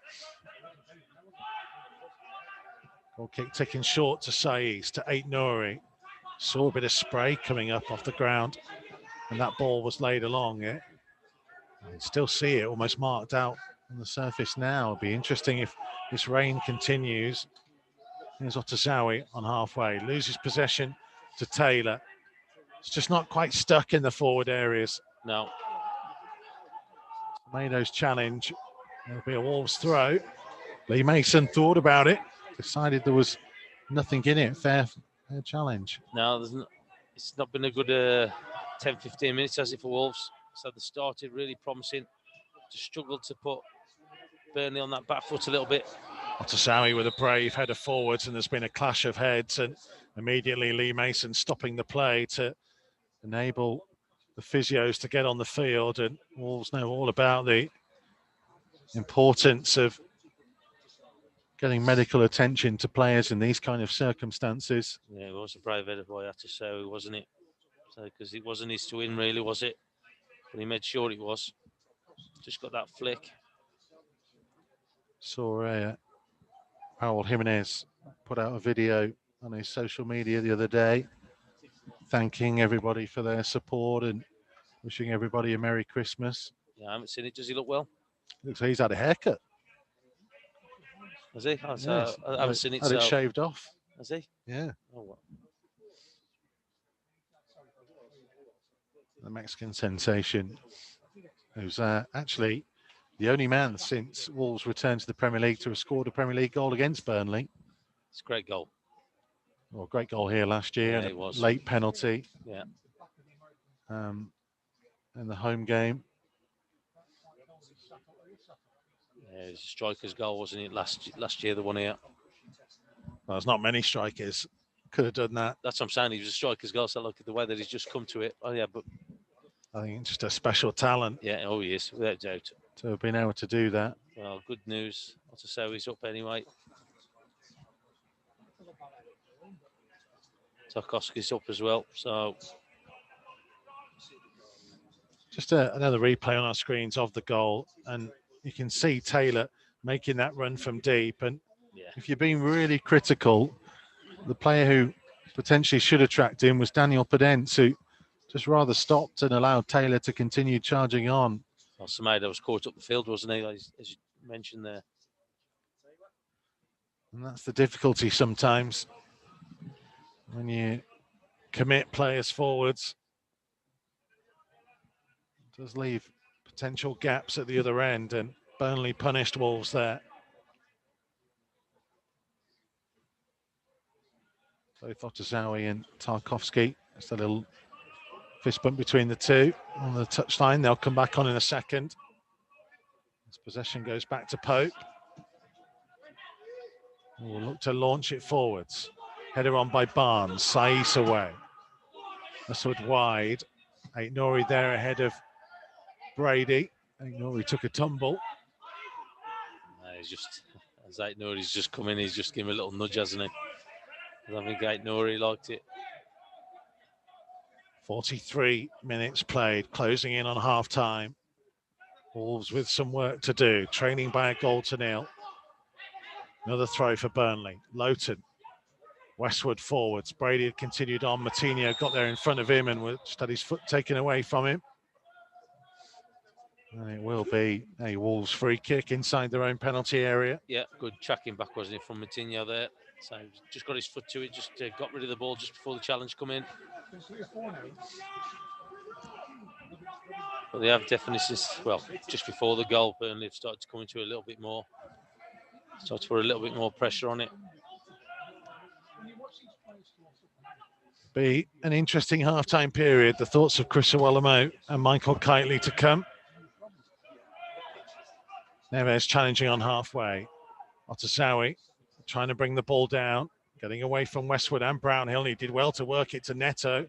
Semedo ran past him. The ball comes infield to Neves. Now to Saiss, who's forwards, and Saiss might fancy a dig from distance. He did. It was blocked by Westwood, came back to him. Neves with a foot in. Otasowi, Moutinho, Podence, Brady wrapping his foot round him and stealing possession back.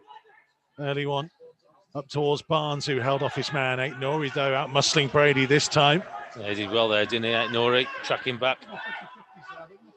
And he'll continue to bring it forwards, and now infield to Neves. Wide for Daniel Podence. Podence looking to run at his man, trying to cut infield on his right foot. Still has possession. Helps it around the corner to Otasowi. Leaves it for Podence to take over. Helping it to the far post towards the run of Semedo, but too much curl on the pass and behind for a goal kick. Oh, well, it's a good opportunity, wasn't it? He broke free as well. He left Taylor Semedo. Just needed a ball too, just a little bit too much bend on it from Podence. He saw the pass because he was free.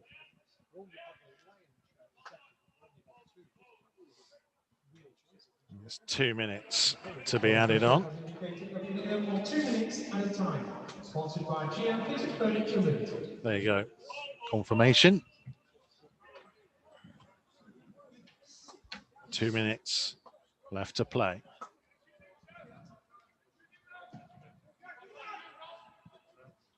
Moutinho trying to control the goal kick. Didn't quite do so.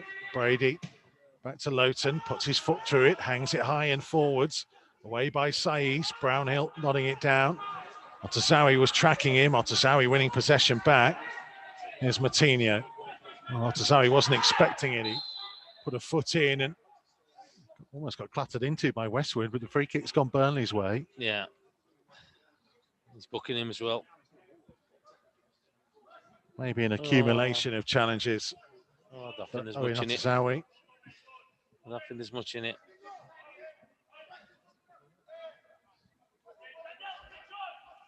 Unfortunate for him.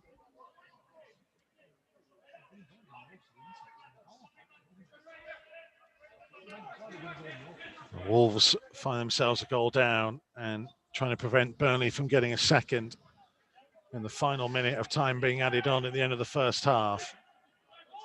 Pretty much everybody back to defend. Neto, the most advanced man, as Westwood hangs it high to the far side of the penalty area. Flicked goalwards by me, I think it was, who tried to wrap his foot round it. I don't know about that one when I'm just seeing it. Tarkowski's just got a free header at the back post there. Just got to be careful. He's probably their best header of the ball.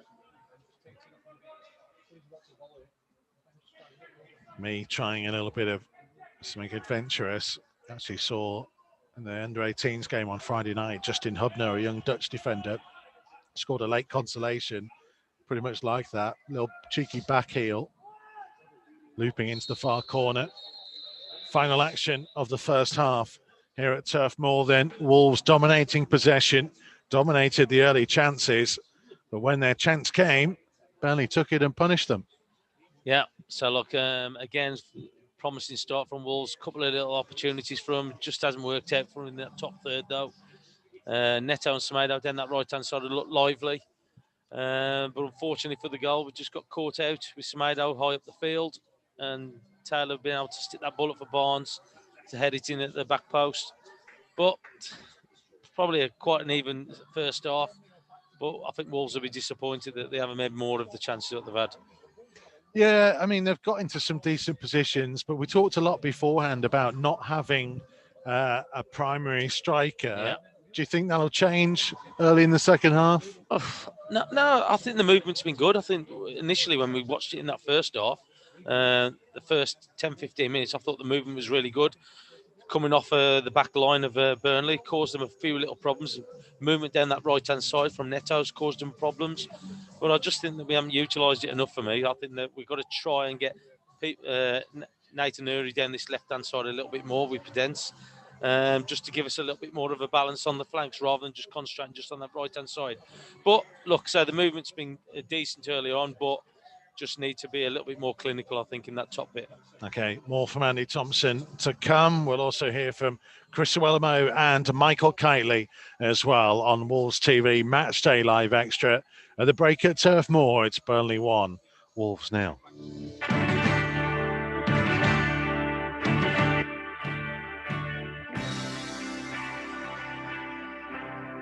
Matchday Live on Wolves TV.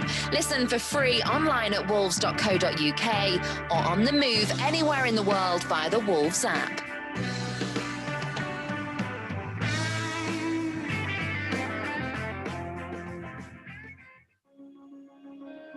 The Old Goal Club has a new series, My Golden Game.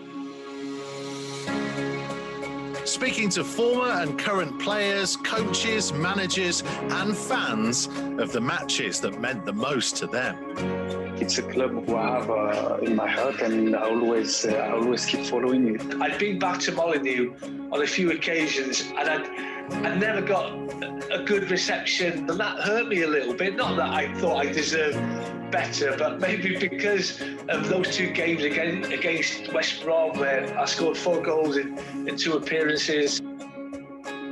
Check out the series so far, featuring the likes of Jodian Lescott, Kevin Doyle, Neil Emblem and Dennis Irwin. I was absolutely delighted when they came in for me, and even more so when after having a tough first 4 or 5 months that we were on a bit of a roll and ended up playing in this fantastic game. Old Goal Club, My Golden Game, available now. Wolves Wolverhampton Wanderers is a club with a bright future, but also a shining past.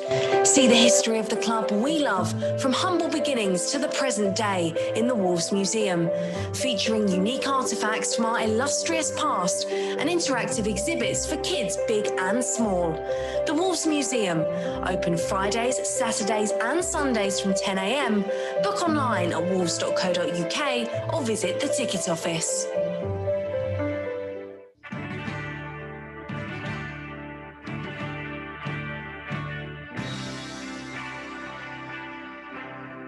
Matchday Live on Wolves TV. Listen for free online at wolves.co.uk or on the move anywhere in the world via the Wolves app. So half-time here at Turf Moor. Wolves trailing by 8-0. They've dominated possession in that first half, 56% to 44. More efforts on goal as well than their hosts, 7-6, but only one of those was on target. 4 of them have been blocked. Burnley haven't had a single corner. Wolves having 2. But the only stat that really matters at the moment is that Burnley took their opportunity when it came, Michael Kightly, and kind of credit to them for that. Wolves, though, from their perspective, our perspective, we were on the attack and we had a good opportunity on the edge of the box. And Padenson, trying to flick it to Semedo, gave possession away and they got punished. Yeah, as you said, it was a good opportunity on the break for Wolves, but I felt Wolves started the game really well, in my opinion, controlled the game, and then as the game went on, I just felt it started going a bit long, and I think that's what Burnley want Wolves to do. And you know, if we're going to play Neto and Padenson up front, we can't be going long against teams like Burnley, because that's meat and drink for them. And then obviously from that opportunity, they've gone up the other end and sort of hit us on the break, and obviously got the goal, but. Look, there's going to be chances in the second half. You know, I know it's 1-0, but there's going to be chances for us in the second half to try and get back into this game. And you know, most of the time we play better in the second half of games. So let's hope that that's the same today. Yeah, it's a good point that Wolves have now failed to score in 64 of 90 Premier League games since promotion in the first half of those matches. So it probably shouldn't be a surprise, Chris Iwelumo, that we've not been on the score sheet. But have we looked like getting on the score sheet? That's the big question. Don't know whether you heard Tomo just before the break saying that he thinks it's been all right with the 2 up top. Well, it's been all right, and I think we spoke a lot about Otasowie before the match. I think he's been excellent. If there's a player I'm on him, you know, because the likes of Padenson, Neto, they do drift wide, they do come deep for it, and sometimes he's been the focal point. He'll just drift into that space. It's very evident that Nuno has definitely said that to him. I think what Kite said there, we have went long, is because he's actually put himself up there, and he has a presence, but it's not his game. I think he's been excellent. Again, you know, it's the way that Burnley play. Very, very difficult when you got Wood and Barnes playing as a 1-1. It's not as a 2, because then the likes of Kilman and the likes of Saiss would just go, and it gives and the service coming up to them. It's service. It's quick, and then it's supported, meaning then that one of the defenders have got to make a decision. So I'm asking more of Moutinho. I'm asking more of Neves defensively. I think they're seeing a lot of the ball. But I think they've got to follow the runners. They've got to make sure that they nullify that threat, because they're causing us problems at the minute. And it is, you're talking about breaking football. Like Semedo's out of position for Taylor to get in and put the cross in. Little moments like that. That's what Burnley do. They'll suck you out. They'll say, come on then. They're used to not having more of the ball. So they just set those little traps, and we should be aware of that. Right. I'm going to suggest something here, and then I want the 3 of you to talk about it, because look, you are all the people who've played the game and I've not, but I've obviously watched a lot of football. So I'm going to put something to you here now, right? Against Chelsea last week, with the 2 in midfield and then the 3 up top, obviously with it being 2, they're a little bit higher up. At the minute, with Neves holding between those 2 midfielders, his inclination is to drop back effectively alongside that back 3 and take the ball from them. Moutinho does it as well. And therefore, even if we do get it up to the front 2, our midfield is too deep, because we're playing almost on top of it's not too 3. deep. I've just said to you, Otasowie, he's basically up there with the strikers. He's playing as a number 10. Okay, Otasowie might be up there then, but there becomes a big gap then between Neves, Moutinho, who are with the back line. I'm just putting this out there. No, you're spot on. You're spot on, because it is very evident, and that's what I'm trying to say.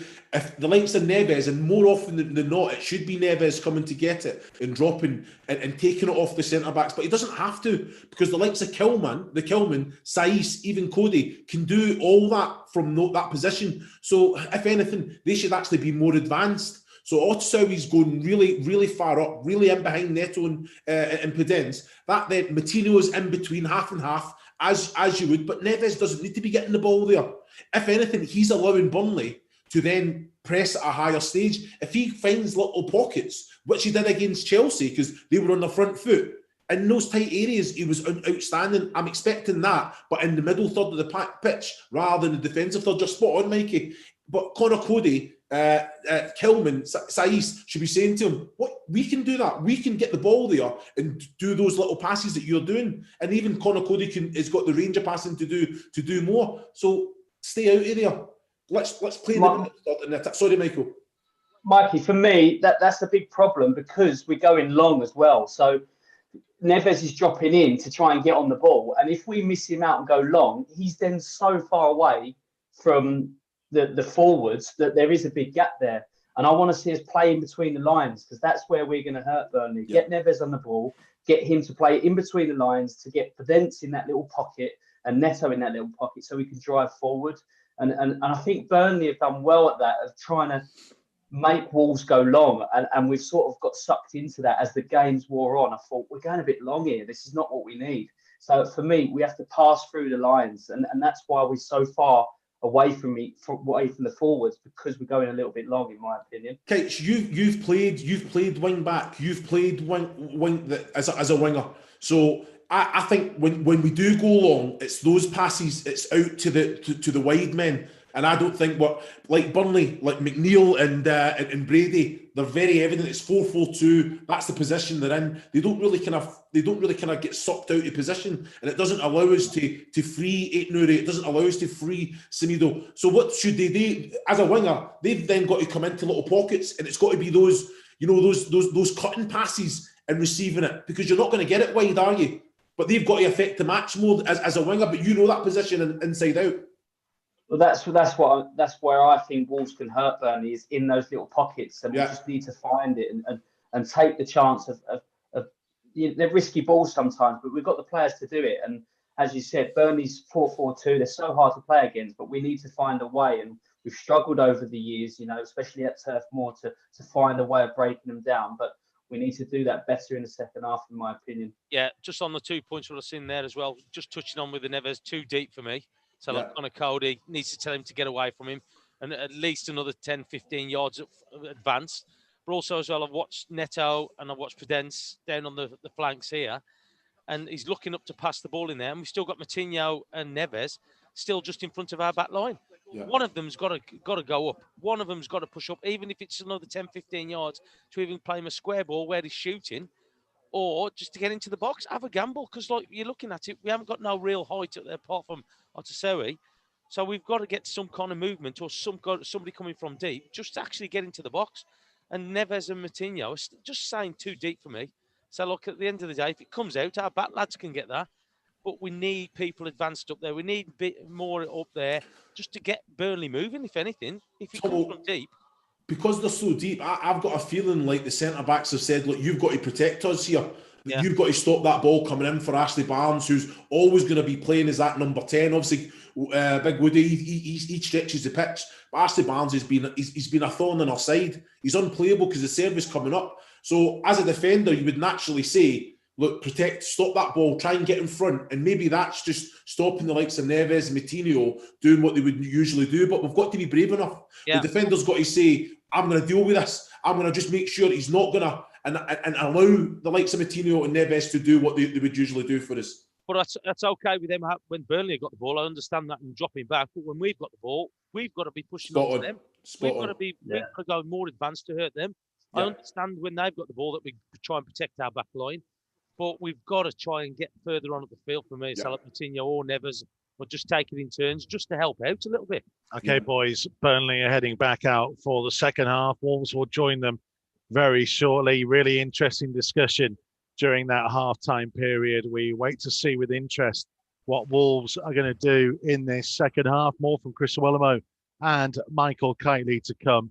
Post-game, more from Tomo in just a second. Hopefully, a lot more from Wolves to come in this second half. Don't go anywhere. It's coming next.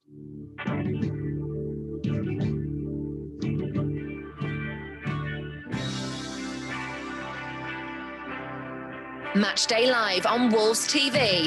Listen for free online at wolves.co.uk or on the move anywhere in the world via the Wolves app.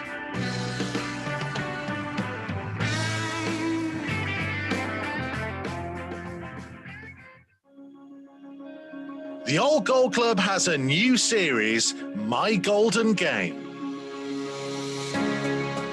Speaking to former and current players, coaches, managers and fans of the matches that meant the most to them.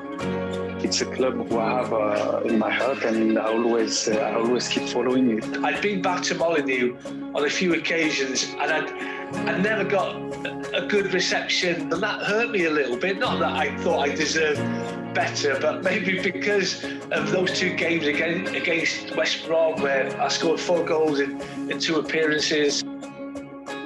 Check out the series so far, featuring the likes of Jodian Lescott, Kevin Doyle, Neil Emblem and Dennis Irwin. I was absolutely delighted when they came in for me, and even more so when after having a tough first 4 or 5 months that we were on a bit of a roll and ended up playing in this fantastic game.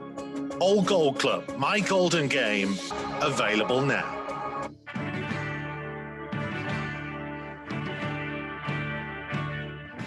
So here we are, ready for the second half here at Turf Moor. Burnley 1, Wolves 0.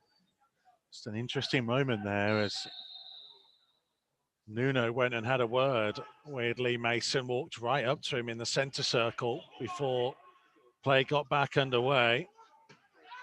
Just to see what that was all about. No changes from either side at the break.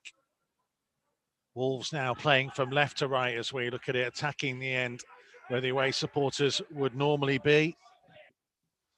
With Patricio in goal, Kilman, Cody who's on the ball now in his own penalty area, Saiz, Semedo and Aït-Nouri, the wing backs, Neves, Moutinho and Otasowie in midfield, Podence and Neto up top. Effectively, Otasowie at times has been playing as a striker. When you through the Burnley team in a second as they try and work it down their right hand side. Ball goes out of play. They've got Pope in goal, Lowton, Tarkowski, me and Taylor, Brady, Brownhill, Westwood and McNeil, Wood and the goal scorer, Ashley Barnes up top.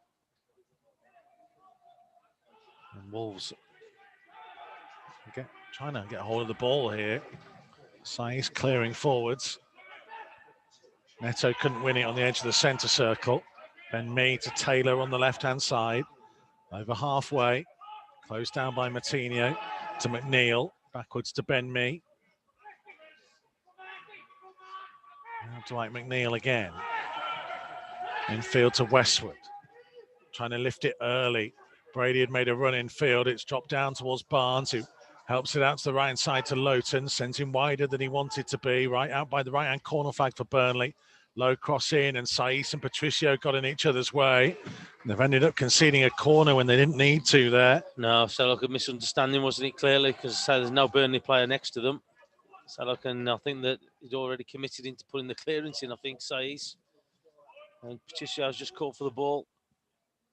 So, again, another corner to Burnley, who are a threat on set plays. We know that. So hope they're not punished for that error in communication as the corner's whipped in left-footed from the right-hand side, and it went all the way through the 6-yard box. There were plenty of players trying to get ahead on it. I think it was Otasowie who actually got the touch. Taylor's cross headed away by Neves, Moutinho. He looked up, there wasn't really anyone downfield, had to hold on to the ball.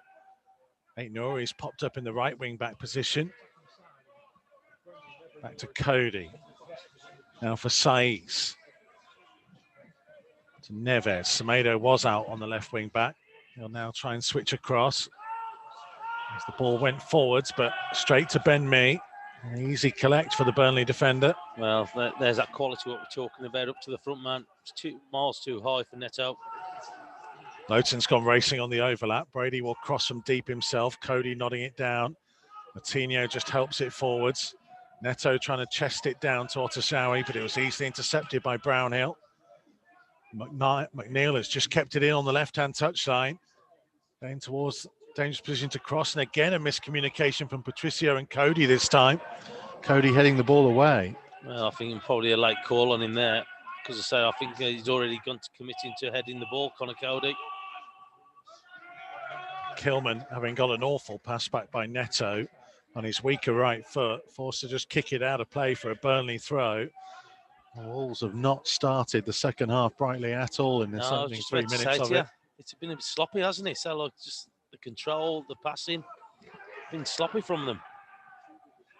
McNeil with a bit of a sloppy bit of control gives Wolves a throw and a chance to try and clear their lines. Oh, mistake by Neves. Brownhill to the edge of the penalty area, curling it, hits the top of the crossbar and goes behind. And Ruben Neves apologises to his teammates. He just got it all wrong in an awful position for Wolves defensively. Big Matt let off that is. He's hit the bar, hasn't he? No, it's a great hit from him, Brownhill. Crashes off the bar, so like Patricio not anywhere near it. Big let off. Very unlike Neves, though, isn't it? He was trying to let it come across him and kind of help it on its way, and he missed it. And he presented it straight to Josh Brownhill. Again, maybe just a sign of what we've just been talking about, that Wolves have not quite turned up yet for the second half, not got out of the dressing room. No, so we miss control in it and everything at the minute, and you look at the technical players that we've got out there, and you're very surprising that control's coming off them, misplacing passes, starting to play long, high balls, which are not going to benefit us at all. It's just that there's not a commitment, is there? Like we saw from Neto trying to chest it down to Otashawi. It's kind of just, somebody needs to just get a grip of things. Westwood with a free kick. Wolves trying to defend the edge of the penalty area. They'll drop deeper now as it goes wide to the far post. It's Mees headed back into the danger zone, looping round and smashed into the back of the net from close range from Chris Wood. Wolves couldn't deal with it defensively again. The set piece was there. The cross looped to the far post, headed in, and Burnley wanted it more, and they powered it home. They might just check the offside from the original ball in, but Wood, 3 yards out, couldn't miss. Burnley have a second goal. Wolves' slow start to the second half has cost them. Well, it has. So like they've allowed Burnley to get into it more so with the way that they've started it, but got no chance, has it? Patricio.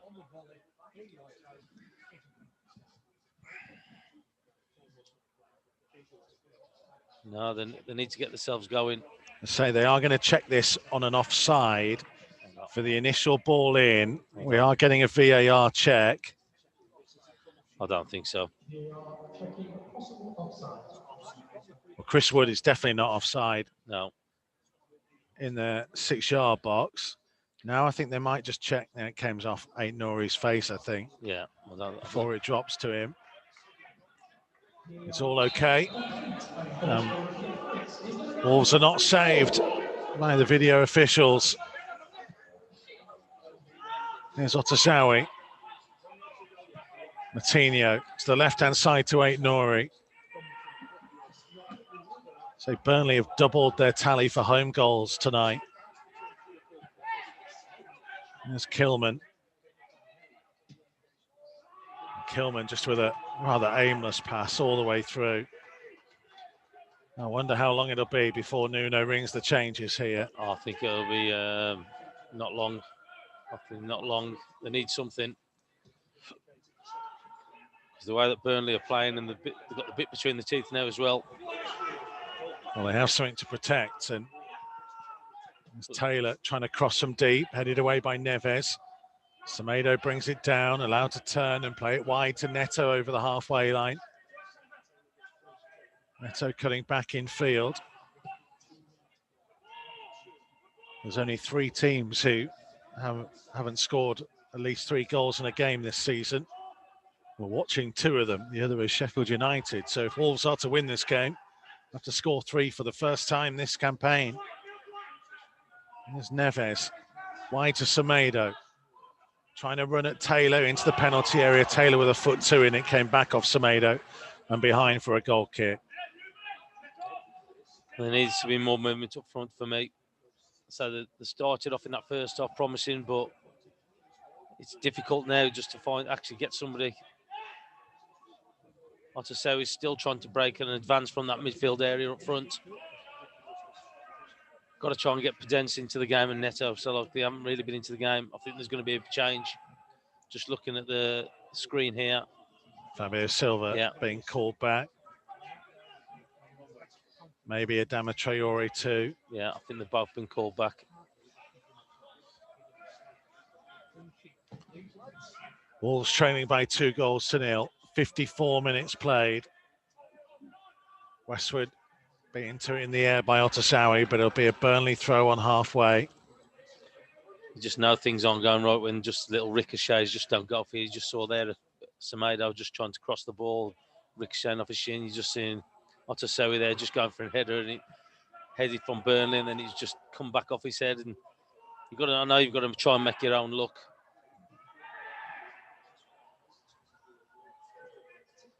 It's sometimes the manner of the goals you concede as well. Say the first one, nobody tracked Charlie Taylor and allowed him to cross to the far post, and maybe a bit of a mix-up between Saiss and Patricio blocking the view, and it goes in. And the second goal just had a message from a mate of mine talking about the fact that 3 central defenders on the pitch and none of them were marking me, Tarkowski or Wood. And me had a free header. Me had a free header to head it back. And you know as well as me, if he heads it into an area, it's going to be a scramble. There's 3 or 4 players there, and it's just dropped for Woods who put it in the net. You can't do it. Can't do it. McNeil to Taylor on the left-hand side for Burnley, midway inside the Wolves half.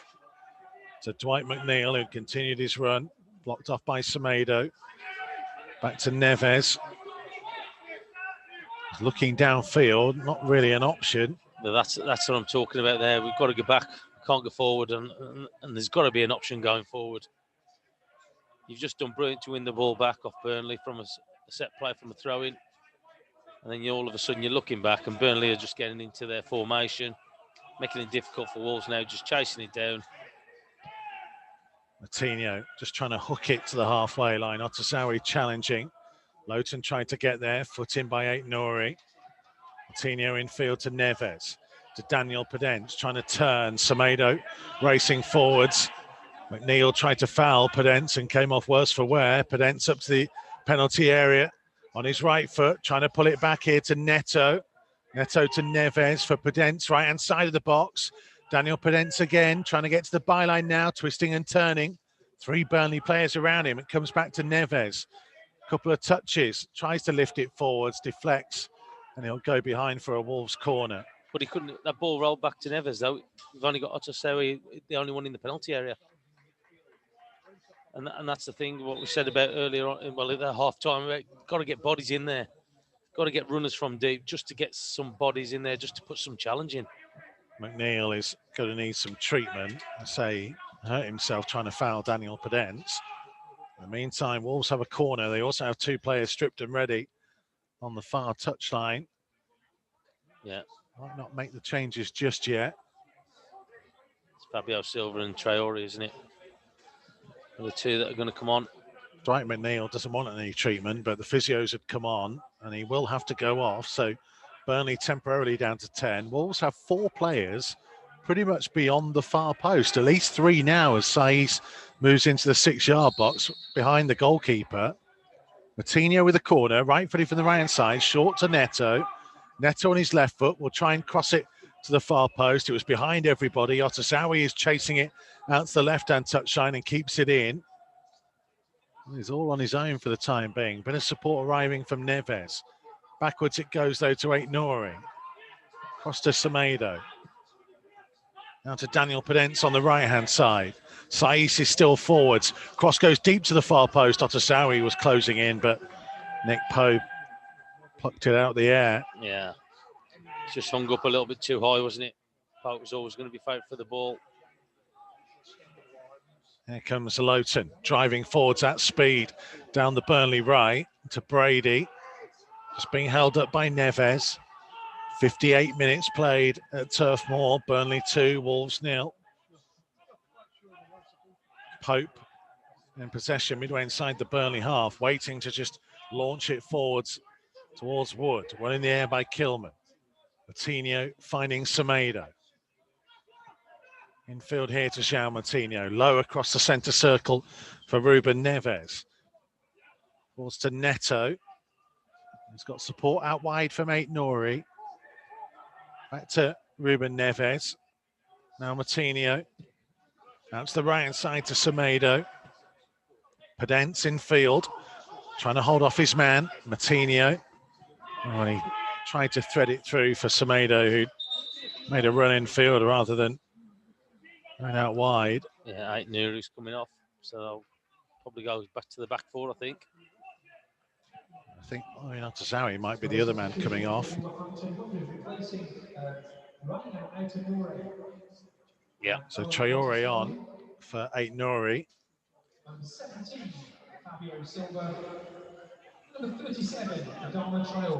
that'll be, was it Podence and Fabio Silva up front? Neto out on the left, Traore on the right. They've gone back to a 4. So Fabio Silva is on for Owen Otasawi. So Semedo playing right back, Saiss playing left back. Unless they're just going to ask Neto to play as wing back. It looks like it may well be a back 4. We'll keep an eye on that as to how it shapes up. Saiss has played left wing back already this season, but left back would be another new position for him. I'm sure he'll tell you, as long as he's in that starting 11, he won't mind. His throw to Martinho. Backwards to Cody. Trying to sweep it forwards for Traore. Traore looking to run past one. It's going to need support from Semedo. He's still got it though, Traore. Up towards the corner of the box, holding off McNeil. Still going, Traore. Now trying to release his cross towards the far post. Neto arriving. Oh. Got a good header to it, but he couldn't keep it down. And it's behind and it goes down as Wolves' best chance of the second half so far. Yeah, well, they've got 3 on Traore there, and he still managed to get across into there. Just couldn't get his header directly or any power on it. Neto, but he stood it up well, Traore. Yeah.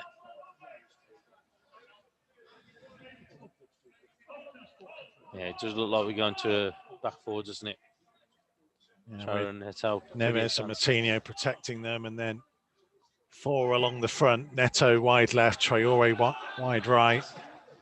Podence just behind Fabio Silva, and Podence with an awful ball backwards that Barnes is trying to help on towards Brady, up towards the edge of the penalty area, trying to lift it in towards Wood, and Connor Cody nodding down for Martinho.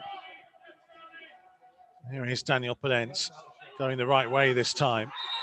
Loses out, but he's going to get a free kick as he was pulled back just before Charlie Taylor got across to him. Well, Burnley are moaning about Podence's challenge.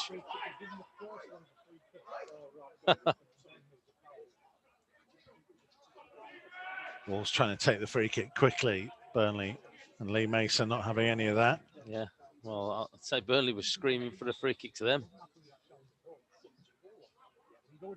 Martinho stood over the ball. This is Connor Cody, who's on the right of the central defensive 2 now, with Kilman to his left.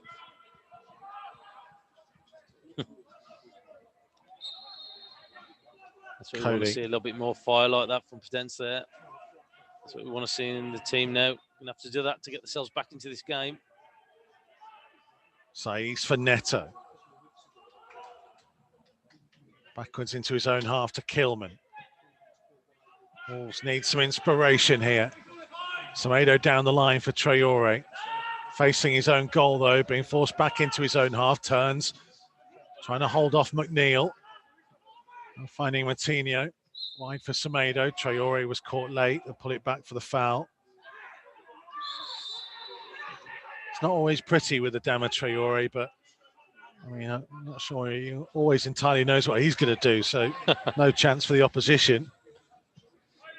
He's got such good strength that he's able to hold on to it even when he occasionally miscontrols. Yeah, and it's also his reactions to opportunities that come to him as well, and he miscontrols it or whatever.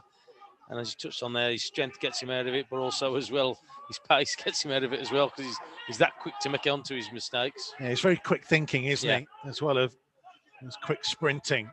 And here he is again with the ball at feet. 2 Burnley defenders with him for company. Going towards the byline. Can't find enough room to wrap his foot round the cross, and it goes behind for a goal kick. Yeah, didn't really get the space there, did he? So they're not just doubling up on him. They've got 3 on him. But there's got to be availability of players somewhere else if they've got 3 players marking him or 2.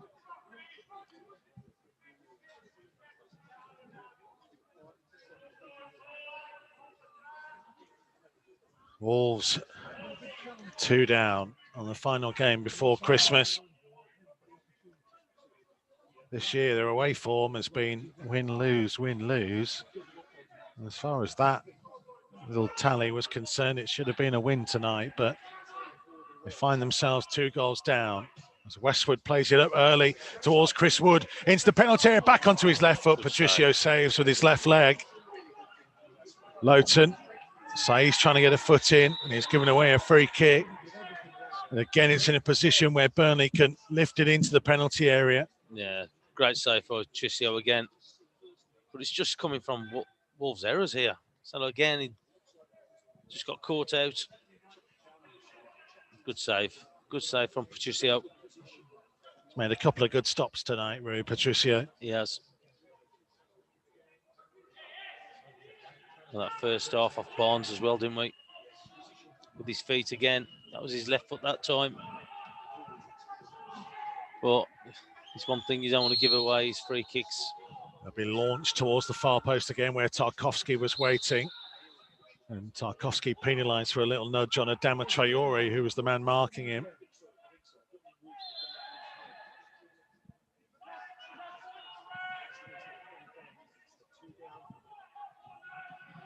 Yeah, they've got the bit between the teeth now. You're just watching Burnley now. They're sharp as everything. They're getting on first to everything, closing Wolves down.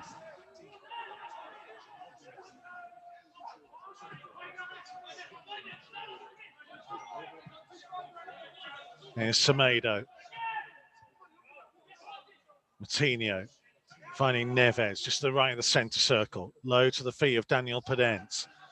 Podence trying to cut through the middle. Fabio Silva couldn't find him. Burnley clear as far as Cody. Semedo. That's the right hand side to Traore. 2 defenders with him again for Adama Traore to try and run towards the byline. Attempted cross came back off Traore and is a goal kick. It's just not happening, is it? It's just not happening. 2 or 3 times now. It's either ricocheting off back onto the Wolves player and just going to a Burnley goal kick or a throw in. But you're just watching the Burnley side now. So like I said, they've got to spring in the step. They're closing everything down. They're sprinting everywhere. You've got to match them. You've got to try and get yourselves up for it. You've got to compete against the sides like Burnley. Pope taking his time over this goal kick. Lee Mason telling him to hurry up. 67 minutes played. Substitutions haven't quite had the impact Wolves were hoping for. Adama Traore's had the ball a couple of times. We've barely seen Fabio Silva, and Burnley just continue to pour forwards here. And it's Brady on the right-hand side, on his left foot now, crossing in. Barnes blocked off by Cody. What an important block that was. I'll tell you what, I've just saw Connor Cody's body language. He's frustrated that it's getting easy for them to pick players out at the minute. So look, because again, it's a great block from him. Well, Wolves have had 61% possession second half, but they've only had 1 shot. Yeah. Burnley have had 3, or 4 now if you count that blocked one. And they're looking much more threatening, Burnley. Cody kicks the ball out of play, so Brady can get a bit of treatment. And it's just been the case sometimes this season, isn't it? A little bit Jekyll and Hyde sometimes from Wolves. Yeah. Give them all the praise last week. Dwight McNeil, I think, is going to come off here. Maybe just get a drink. We'll see who the official sub is for. He did well there, Connor Cody, didn't he? But they are they're finding the marks, aren't they?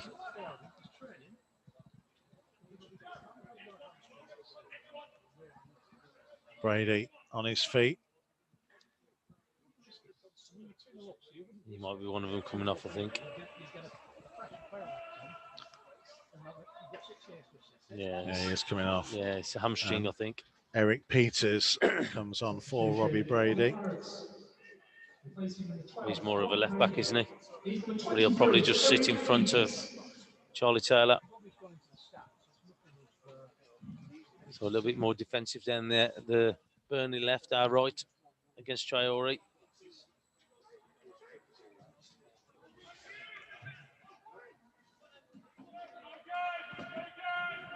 There's Connor Cody getting the ball for Murray Patricio. Looking downfield. Trying to find Traore. Heard the whole shout of hold from Cody. Traore did so and he found Moutinho. Plays it across the centre circle for Neves. Out to the left-hand side to Neto. Saiss is in the penalty area. Neto could have delivered it earlier. Instead went backwards. Yeah, and that's the thing, Salot, that we had bodies in there as well. Saiss, Fabio Silva and Traore were in there then. So we had 3 in the box. There is Peters on the left-hand side. An early one up towards Barnes. Kilman coming across. Heads the ball down. He's just about managed to keep it in and done really well to do so. Did well, Kilman, didn't he? Did really well. Barnes coming down to close him down. Kept his composure. Yeah, he did really well there. Neves, early one out wide to Neto. Midway inside the Burnley half. Trying to cross it earlier this time. It was behind Fabio Silva.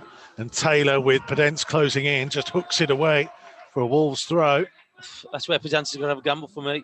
So I expect him to make a mistake and miss it. There is Daniel Podence. Moutinho started to make a run, then stopped. Podence played the ball, and he'll just go all the way through to the keeper. And again, it rather sums up the way this second half especially has gone. They weren't so bad first half, really, Wolves. They were in the game, but second half, they came out, they were sloppy in the opening couple of minutes, and they've found themselves conceding another goal. And as Cody fouls Barnes midway inside the Wolves half, they just not really look like getting back into this. No, they haven't. They haven't done enough in that top third for me to cause Burnley any problems. Made a few errors. Again, give away free kicks in silly areas, because you know what Burnley are going to do. Just going to bombard them again. Westwood taking the free kick.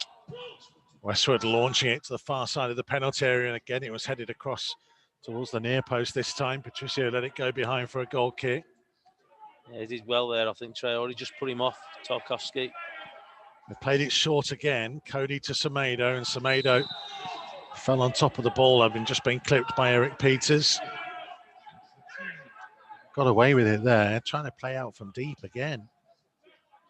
It's not been effective, that. No, it hasn't. We've never saw him do this, have we? Saiss forwards early. Neto down the left-hand side. Can he get the ball into the penalty area this time? Tarkowski across. It'll be a Wolves corner. Getting towards that period where Wolves need... It's going to be another change, I think, for Wolves. Special. It's going to be another change. Can't quite see who it is just yet. I was going to say, it's a long way away, isn't it? Yeah. I think it might be Vitinha. In the meantime, Moutinho with the corner, right-footed from the left-hand side. High towards the far post, away by Tarkowski. Neves on the volley, and it was a good one. Great shot. And it drew a good save by Pope to his right-hand side. That's better from him. Sound like, was it 30 yards at least? Just come out to him. Great strike. Corner taken short by Moutinho. Gets it back from Neto. Sets himself on his right foot. Tries to whip it. Fabio Silva bringing it down. Miscontrolled. And Ben Mee with a foot in. Wolves throw just inside the Burnley half.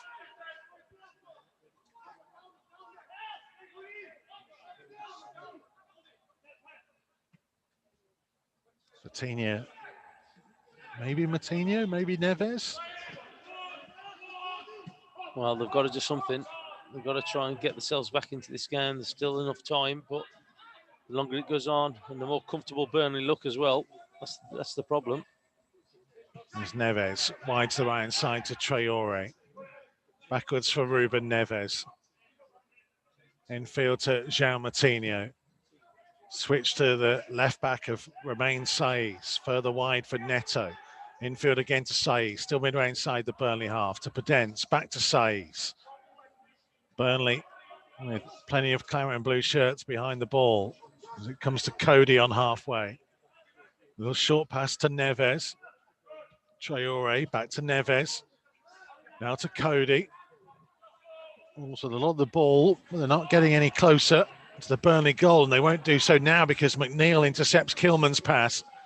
Podence winning it back, though. Important that he did because Saiz was committed forwards. Fabio Silva, again, can't work it back to Daniel Podence. Kilman having to go backwards towards his own goal. Gets there to Barnes, does really well again, Max Kilman. Are you going to say something there, Tommy? No, so like I was just watching it. So I was just biting my lip there at one of them. So like I could say, brilliant play from Podence, but again, we're just not creating anything for me. Traore is looked the most likely to create. His cross into the danger zone. Wolves won a penalty as Neves tries to strike it on the edge of the box and was closed down.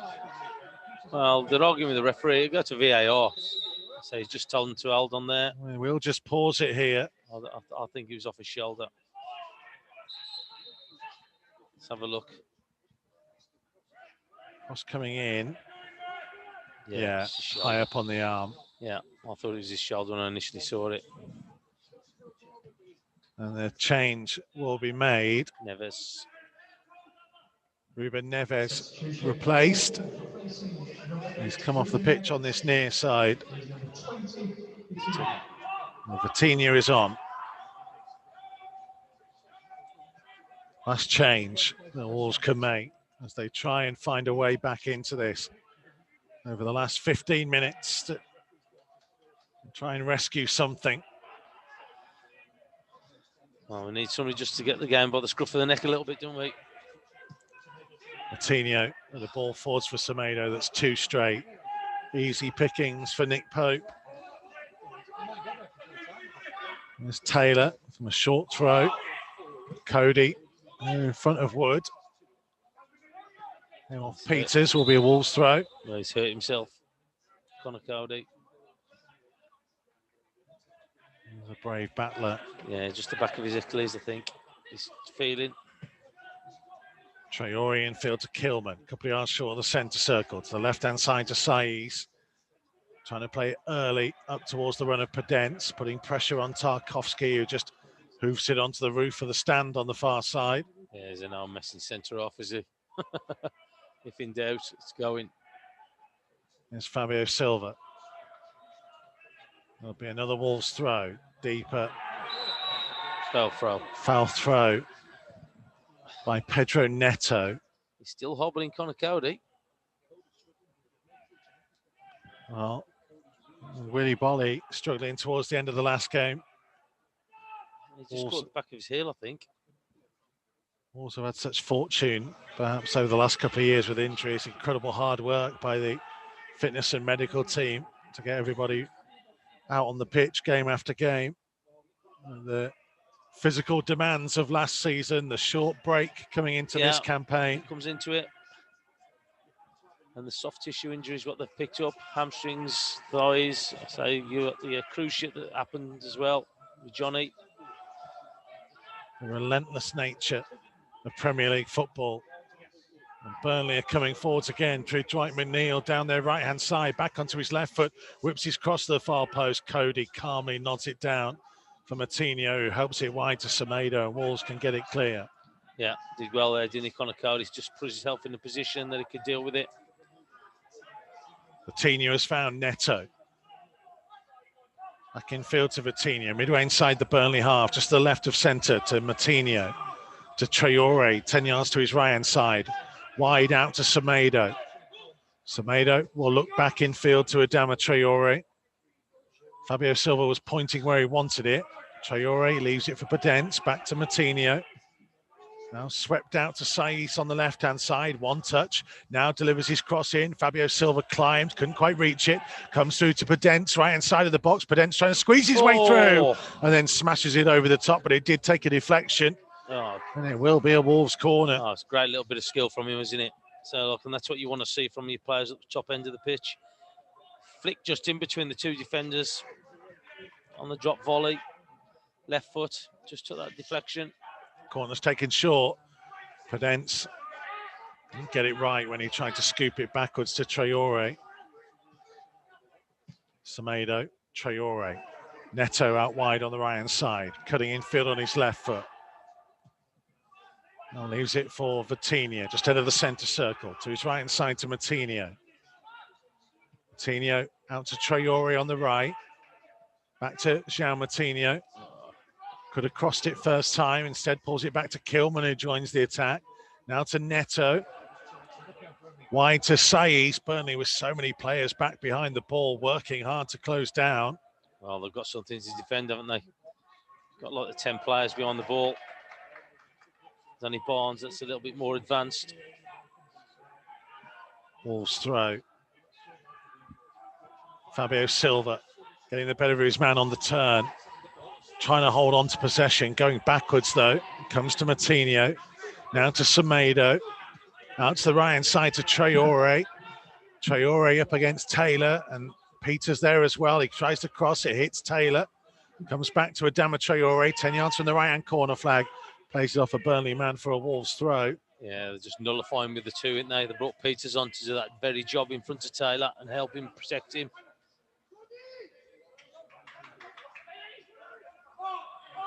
Just feel, Tomo, with 10 minutes to go, it just needs more urgency about Wolves play. Yeah. More intensity. Well, I think they just need to have a little bit of take a risk in that top third. So, look, we just seem comfortable just coming back. Somebody just take the ball on. Because we're getting so far at the field, then we're coming back and then we're stopping. Just have a go. Moutinho to the right-hand side to Traore. Again, closed down by two. Back to Semedo. Couple of touches, back out wide to Traore. His ball in field was too far ahead of Moutinho, stretched out a right leg and couldn't reach it. Barnes takes a tumble under a challenge by Vitinha. Soft, but it's a foul and a free kick. And I say, the amount of times that Wolves, because they're so slow, they're just allowing Burnley to get back into shape. And that's what's happening. So, look, you're just looking at it, the build-up's very slow. And it's allowing just Burnley just to get the shape. It's allowing Burnley to make sure they don't get pushed out. Again, they brought Peters on in front of Taylor, who's done a good job just shielding him as well. Ashley Barnes coming off, and it's like Jay Rodriguez coming on, and Barnes could have come off on this near side, and he's having a long, slow walk all the way to the far side touchline. Well, I thought that they had to come off to the closest place on the pitch to come off.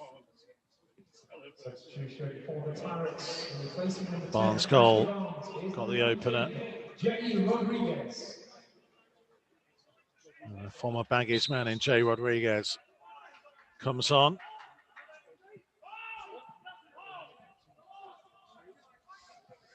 The Wolves have about 8 minutes.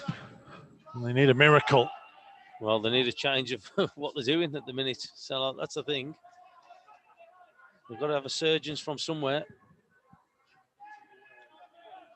Went all the way through for a Wolves goal kick.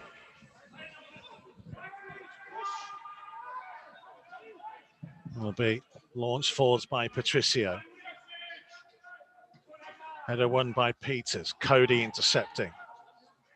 Trying to get something moving, but there's not a lot of movement ahead of him. Semedo is one man who's made a charge, and Cody found him. Sliding challenge came in from Ben Mee, and it came off Semedo. There you go. It's another example of it. And it's just everything that they're doing at the moment, it's just not coming off for them. But I think sometimes you make your own luck, though, don't you? I think you make your own luck in that top bit by having a go, having a gamble. It's been a little bit methodical and slow. Mee has Charlie Taylor in trying to throw. The ball slipped out of his hands, but because it came in and went out, it's a Wolves throw that Semedo throws backwards to Cody. Nice to sweep it across to Saiz. Out wide to Neto on the left-hand side. Back infield to Vitinha, midway inside the Burnley half, heading to a central position towards the Wolves right, and his pass is too far ahead of Semedo. Traore is quick enough to react and keep it in. He's passed one challenge and now tries to lift into the danger zone. Fabio Silva arriving, but a long way off target and behind for a goal kick. 6.5 minutes remain, plus time to be added on. It'll take something special to turn it around now. Well, it's going to be something different what we've seen throughout the game, though, isn't it? It's got to be a change from something. Because at the minute, it's like they're not offering anything on Pope's goal.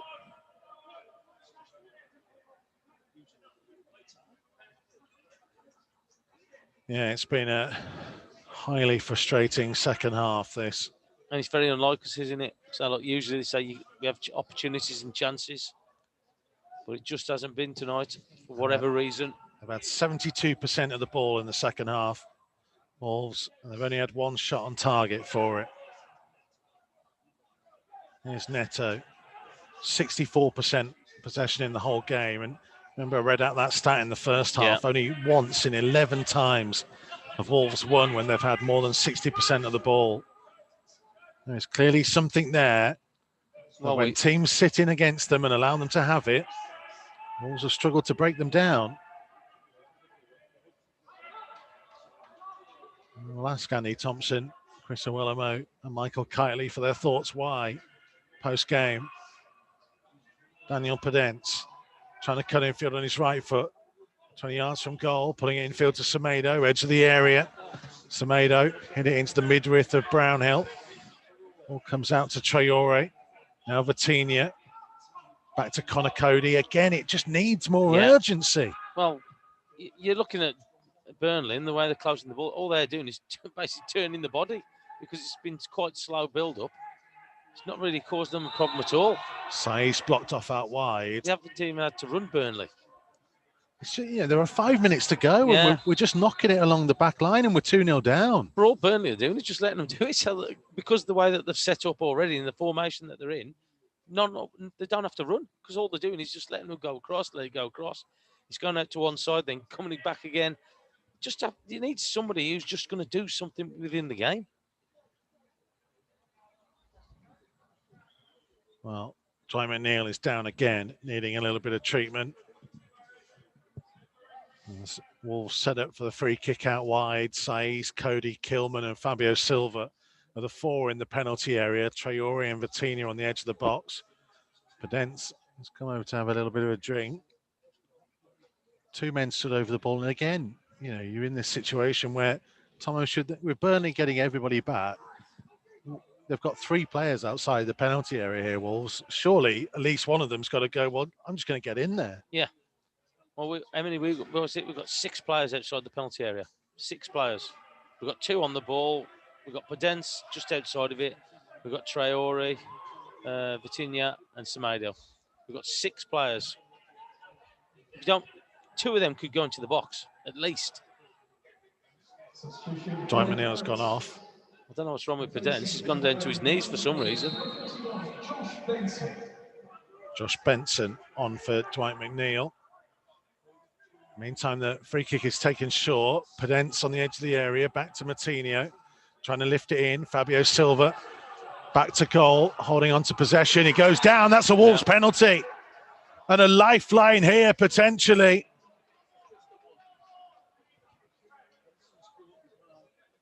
Fabio Silva holding off his man, drew the challenge. Did really well, actually. Skipped and got caught there by Benson, who'd only just come on the field. Well, he's took the ball as well, Fabio Silva. Fabio Silva has decided to take responsibility, having won the penalty, looking for his first Wolves goal. Is this going to be his moment? They're doing everything just to put him off. They're taking the time. Keeper's walked across to the edge of the 18-yard box. Lowton's come in talking to the referee. 2 minutes to play. Fabio Silva up against Nick Pope. The £35 million man. Is this the moment for Fabio Silva's first senior Wolves goal to step up, right-footed, and he strikes it low into the bottom corner. Pope dived to his right-hand side, but he couldn't deny Fabio Silva, who is racing back to the halfway line. And Wolves have a lifeline late in this game. Burnley 2, Wolves 1. You got a couple of minutes left, as you said there, and there's going to be at least 4 minutes injury, I would think, with a couple of stoppages and all the changes that have happened.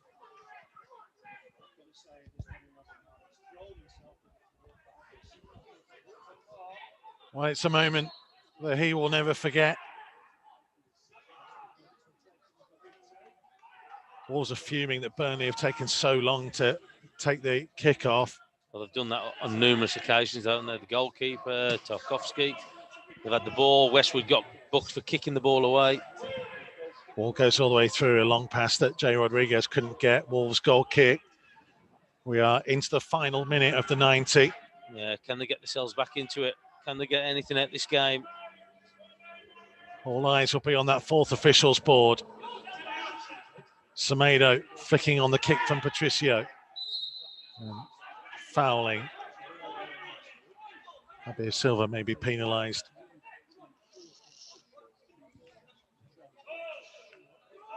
Waiting for that board to come up. How much time is going to be added on? Ben Mee stood over the ball. Free kick just short of the halfway line. Pointing where he wants Charlie Taylor to move. Lee Mason wants them to get on with it. Still Wolves complaining. 5 minutes. 5 minutes being added on. Brownhill. Burnley have it where they want it, which is down by the left-hand corner flag. And a big old tumble by Brownhill.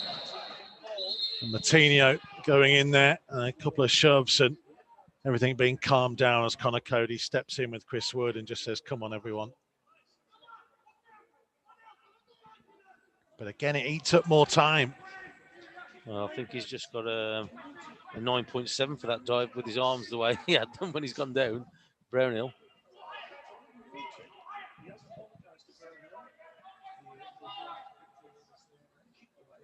Burnley, I think, may well take this short.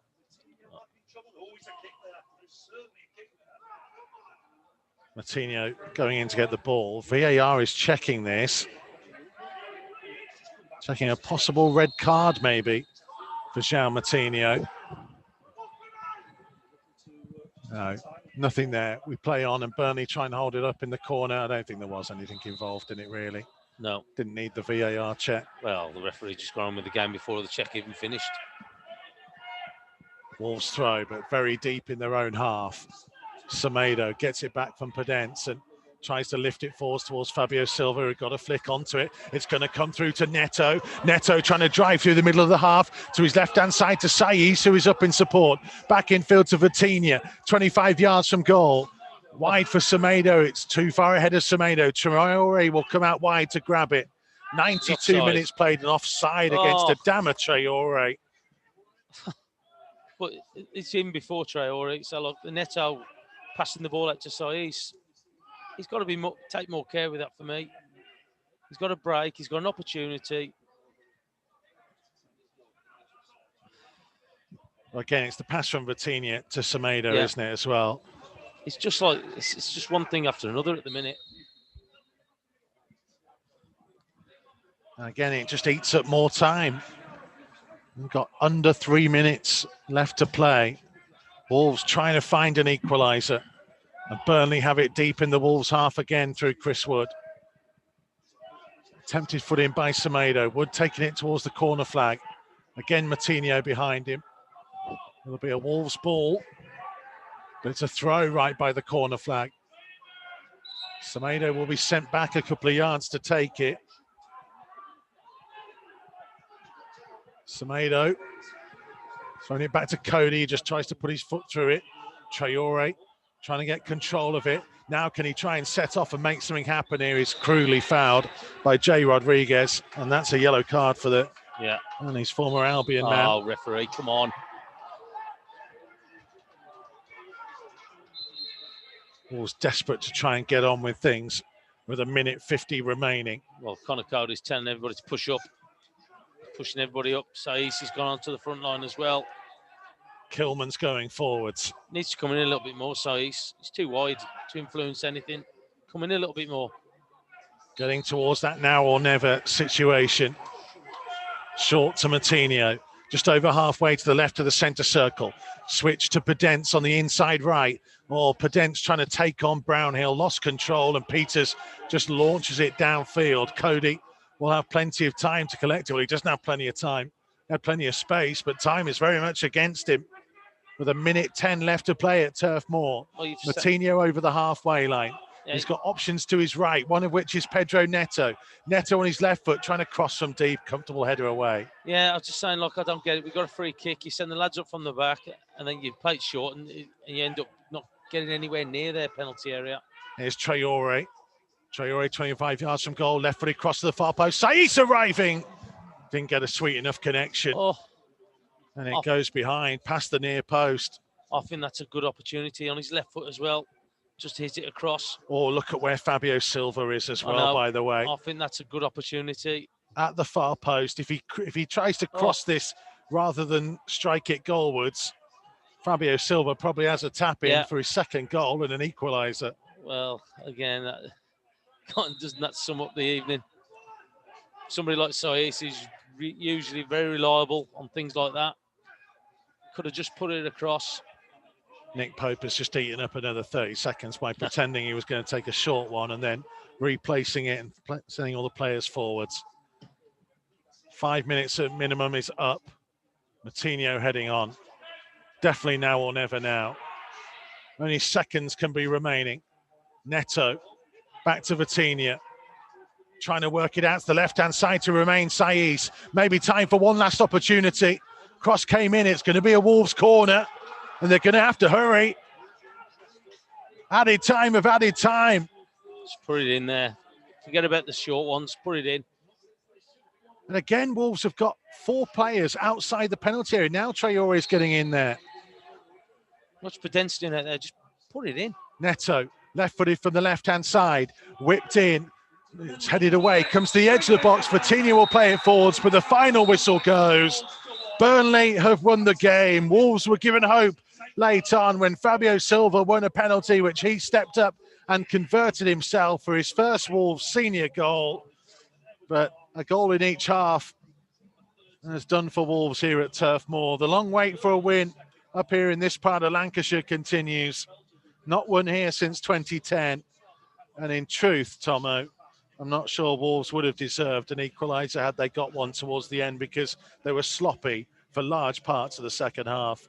Yeah, it was, and it's very unlike them, isn't it? So, like, with the way that we misplaced passes, control, decision-making wasn't the best as well for me. I thought that we needed to push the game a little bit. We was 1-0 down from that first half. We needed to push things, and we didn't. We allowed Burnley to grow in confidence. We allowed Burnley to have a lot more of the ball. Very unlike them. It's a very unlike Wolves just to allow the game like that to go away, especially in the second half. Well, Ashley Barnes heading home at the far post in the first half for the first goal. Chris Wood poking home close in for the second. Fabio Silva's penalty narrowed the arrears, but it wasn't enough. Wolves' final game before Christmas ends in defeat. Burnley 2, Wolves 1. More reaction from Andy Thompson, Chris Iwelumo and Michael Kightly to come on Wolves TV Matchday Live Extra.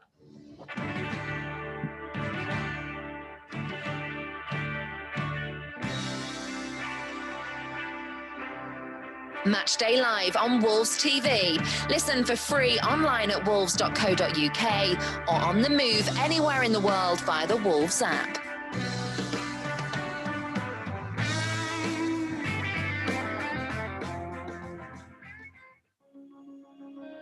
The Old Goal Club has a new series, My Golden Game. speaking to former and current players, coaches, managers and fans of the matches that meant the most to them.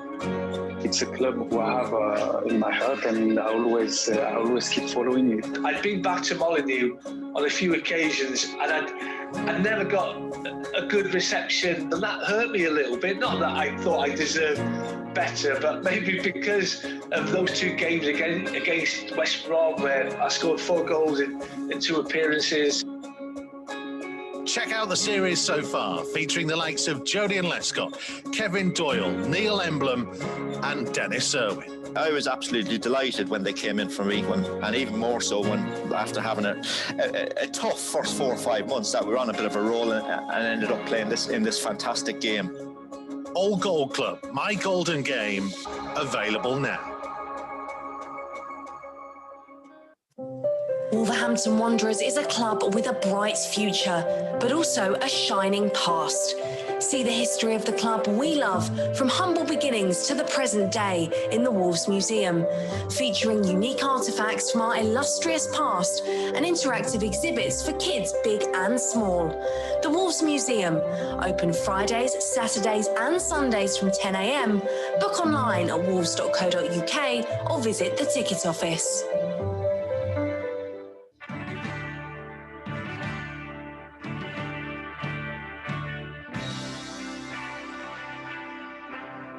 Matchday Live on Wolves TV. Listen for free online at wolves.co.uk or on the move anywhere in the world via the Wolves app.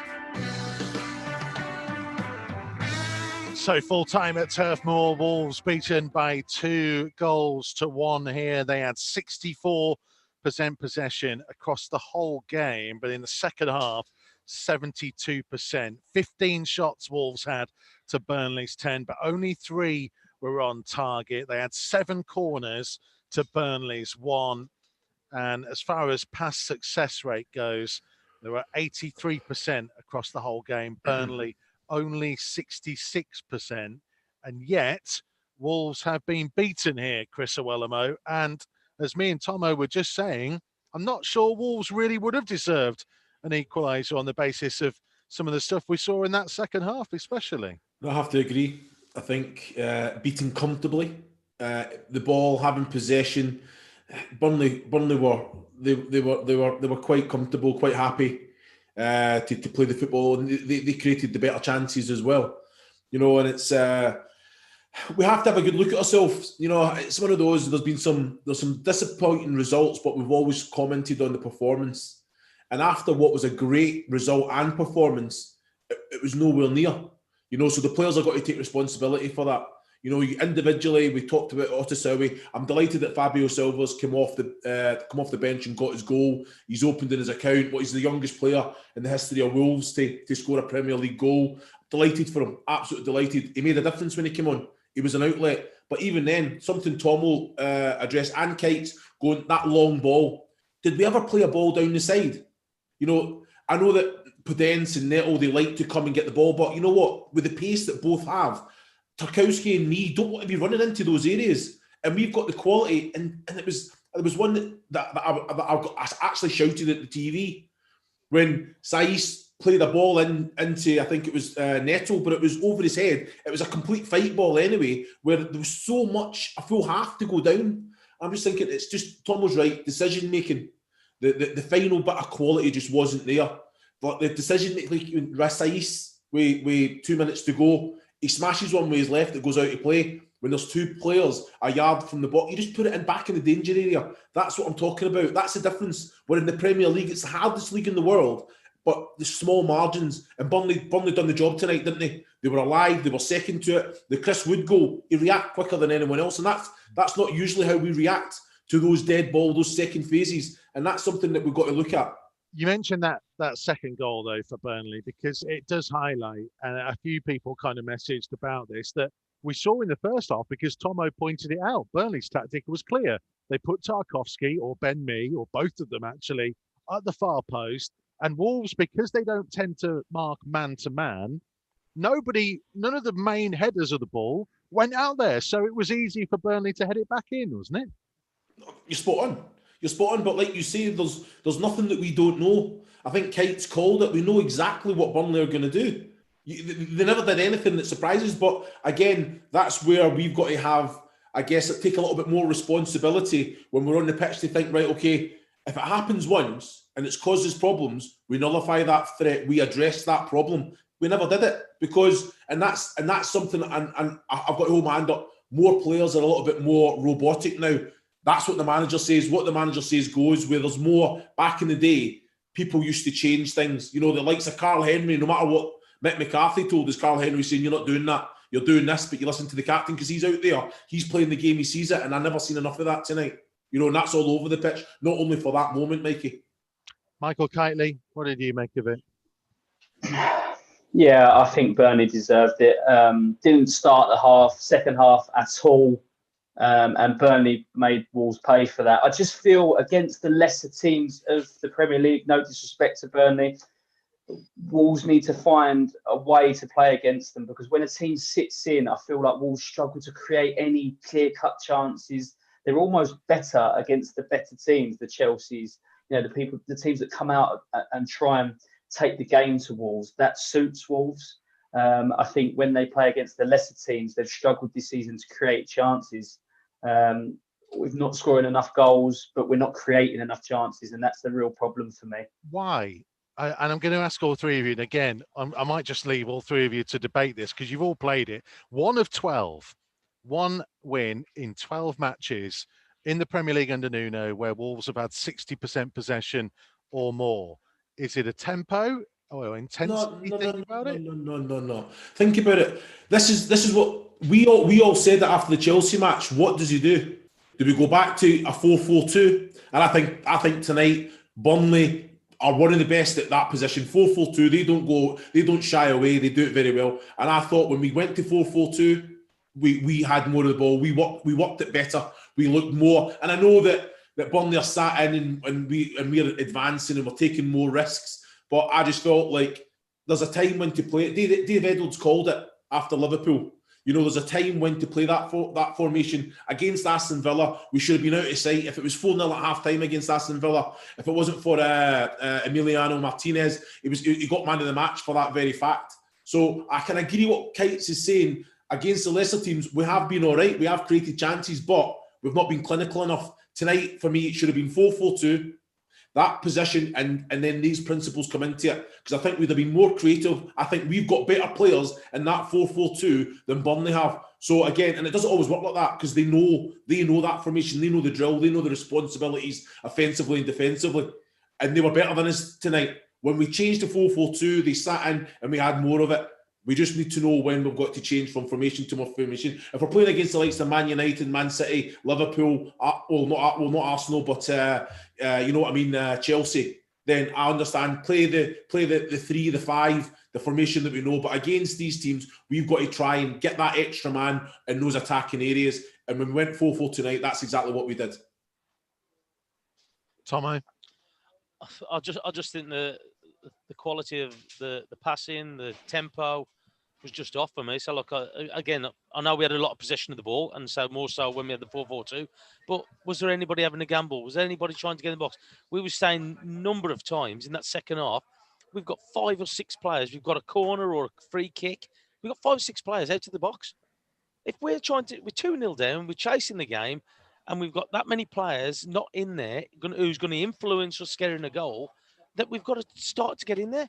We don't. It's personnel, Tomo. Yeah. It's personnel. We don't have that presence. Otisau went off. We've not got Dendonka there. They're the players that are going in there that they're a threat. So that's why players are coming out. You've got the likes of Pedence, Neto, Aitnouri. You've got all these players that aren't physically aerial. It's not their strength, isn't it? So it's about we're trying to overplay to get into those areas. If you've got Dendonka and Otisau who's arriving there, that's winning headers, then balls are flying, and I understand that. But I think what we have learned, time, though, is it? The ball can be across the floor, like we saw. You're spot on. Yeah, it's got to be in the air. So if you've got movement in there and you've got bodies in there, then you're going to have an opportunity. It might be hard and low ball or ball back. Do what Arsenal used to do. They never used to. It's always pick out a pass. You know, they take it in there, they pat, and it's just players are running onto it, but they're arriving at the right time. But we probably try to overplay too much in that attacking third. Sorry, Michael. Go on. I was just saying what we have learned tonight. I think we need to replace Raul in January. I don't know how long he's going to be out for, but for me, we need a focal point up there. Silva, it's too early for Silva to come in and do that permanently all the time. He can come in off the bench and help the team. But January the 1st, we have to go out and get a number 9 that can play how Raul can play, because we're missing him massively and we don't know when he's going to be back. So that is number 1 priority for me. I think in this day and age, I think that's something that the club will do. In all honesty, I think the relationships, the loan market, and with the loans that we've brought in over the years, it wouldn't surprise me if it is. It's a household name with obviously the relationship with certain individuals. So I just feel that is something, Michael, that will definitely happen. Obviously, he's a massive loss. He's such a focal point for us, Jimenez. You know, and like you say, Fabio Silva, I like him. I like his movement. I like his touch. He's probably more of a 10 than a 9, you know, because his link-up plays very well. He's not aggressive enough, as in going attacking the ball, but that's something that you can work at. You don't need to have that physicality, that brute strength. It's just all about movement and timing to be good. Like Neto's chance with the head today, it was about timing, and his accuracy wasn't far away. If that hits the target, it's a goal. It's about the delivery as well, you know. So, but he is a focal point, and it's gave Nuno some headaches. He's tried a few things, you know, and I don't think the Neto and Podence thing worked. Silva being on was more of a focal point, and I think that's the way to go if in the future, to be fair. Okay, last couple of minutes before we sign off for Christmas. Tottenham to come. Obviously, they've had a little bit of a blip of recent weeks, but have started the season really strongly. What do you do, Tomo? You're in charge for the visit of Spurs. Who comes back in? What do you change, if anything? Well, I think the Bolly will come back in. I think they'll come back into the side. I think Nuno's going to work on a lot of things. Again, we've lost that focal point up front, and it's a massive loss with the experience that he's got and also his goals. Look, tonight, if they had a little bit of grit about them, a little bit more of a go at them, because I think they made it quite easy for Burnley, going side to side, allowing them just to get behind the ball. Somebody just got to have a go. Just have a go. Look, we got quality players. We got quality players in this squad. But tonight, I just don't think that anybody was willing to actually take the game by the scruff of the neck and actually go, look, we need to drive on. We need to get behind them. Ball down the side. Balls in between the defenders. The one thing that the two centre-halves didn't want was to come out of that central position, and we never did it to them. Yeah. We never did it once to them. And I just think that I'm sure he'll go with the 3 with Kane and Son, set up the way that they play. But players up there got to do a lot better. Passes were astray tonight, not like us. It's unlike us that the passing the tempo is low. It's got to be upped. Michael Kightly, final word. Oh, well, against Tottenham, they can't, go too gung-ho, because if Tottenham hit them on the break, they're dangerous. But for me, Traore has to play. When he plays, there's a threat. Even when he's not on the ball, he's a threat. And that can open up spaces for the Podence and the Neto. So I think he'll probably bring Traore back in. But as I said, for me, 1st of January, I have to go out and get a replacement for Raul, whether that's a loanee signing or a permanent one. That's massively important. Okay. Michael Kightly, Chris Iwelumo, Andy Thompson, to all of our pundits and guests that we've had on, from all of us, we wish you a very Merry Christmas. Enjoy yourselves. I know it's going to be really awkward and difficult this year with everything that's going on away from football.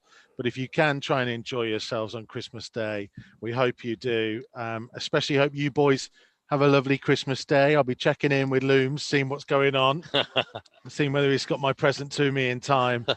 And then, of course, we will be back on the 27th for the visit of Spurs. It's not gone the way we wanted this afternoon, this evening, but then it often doesn't here at Turf Moor. Hopefully, better times are to come back at Molineux. Whatever you're doing, have a good Christmas.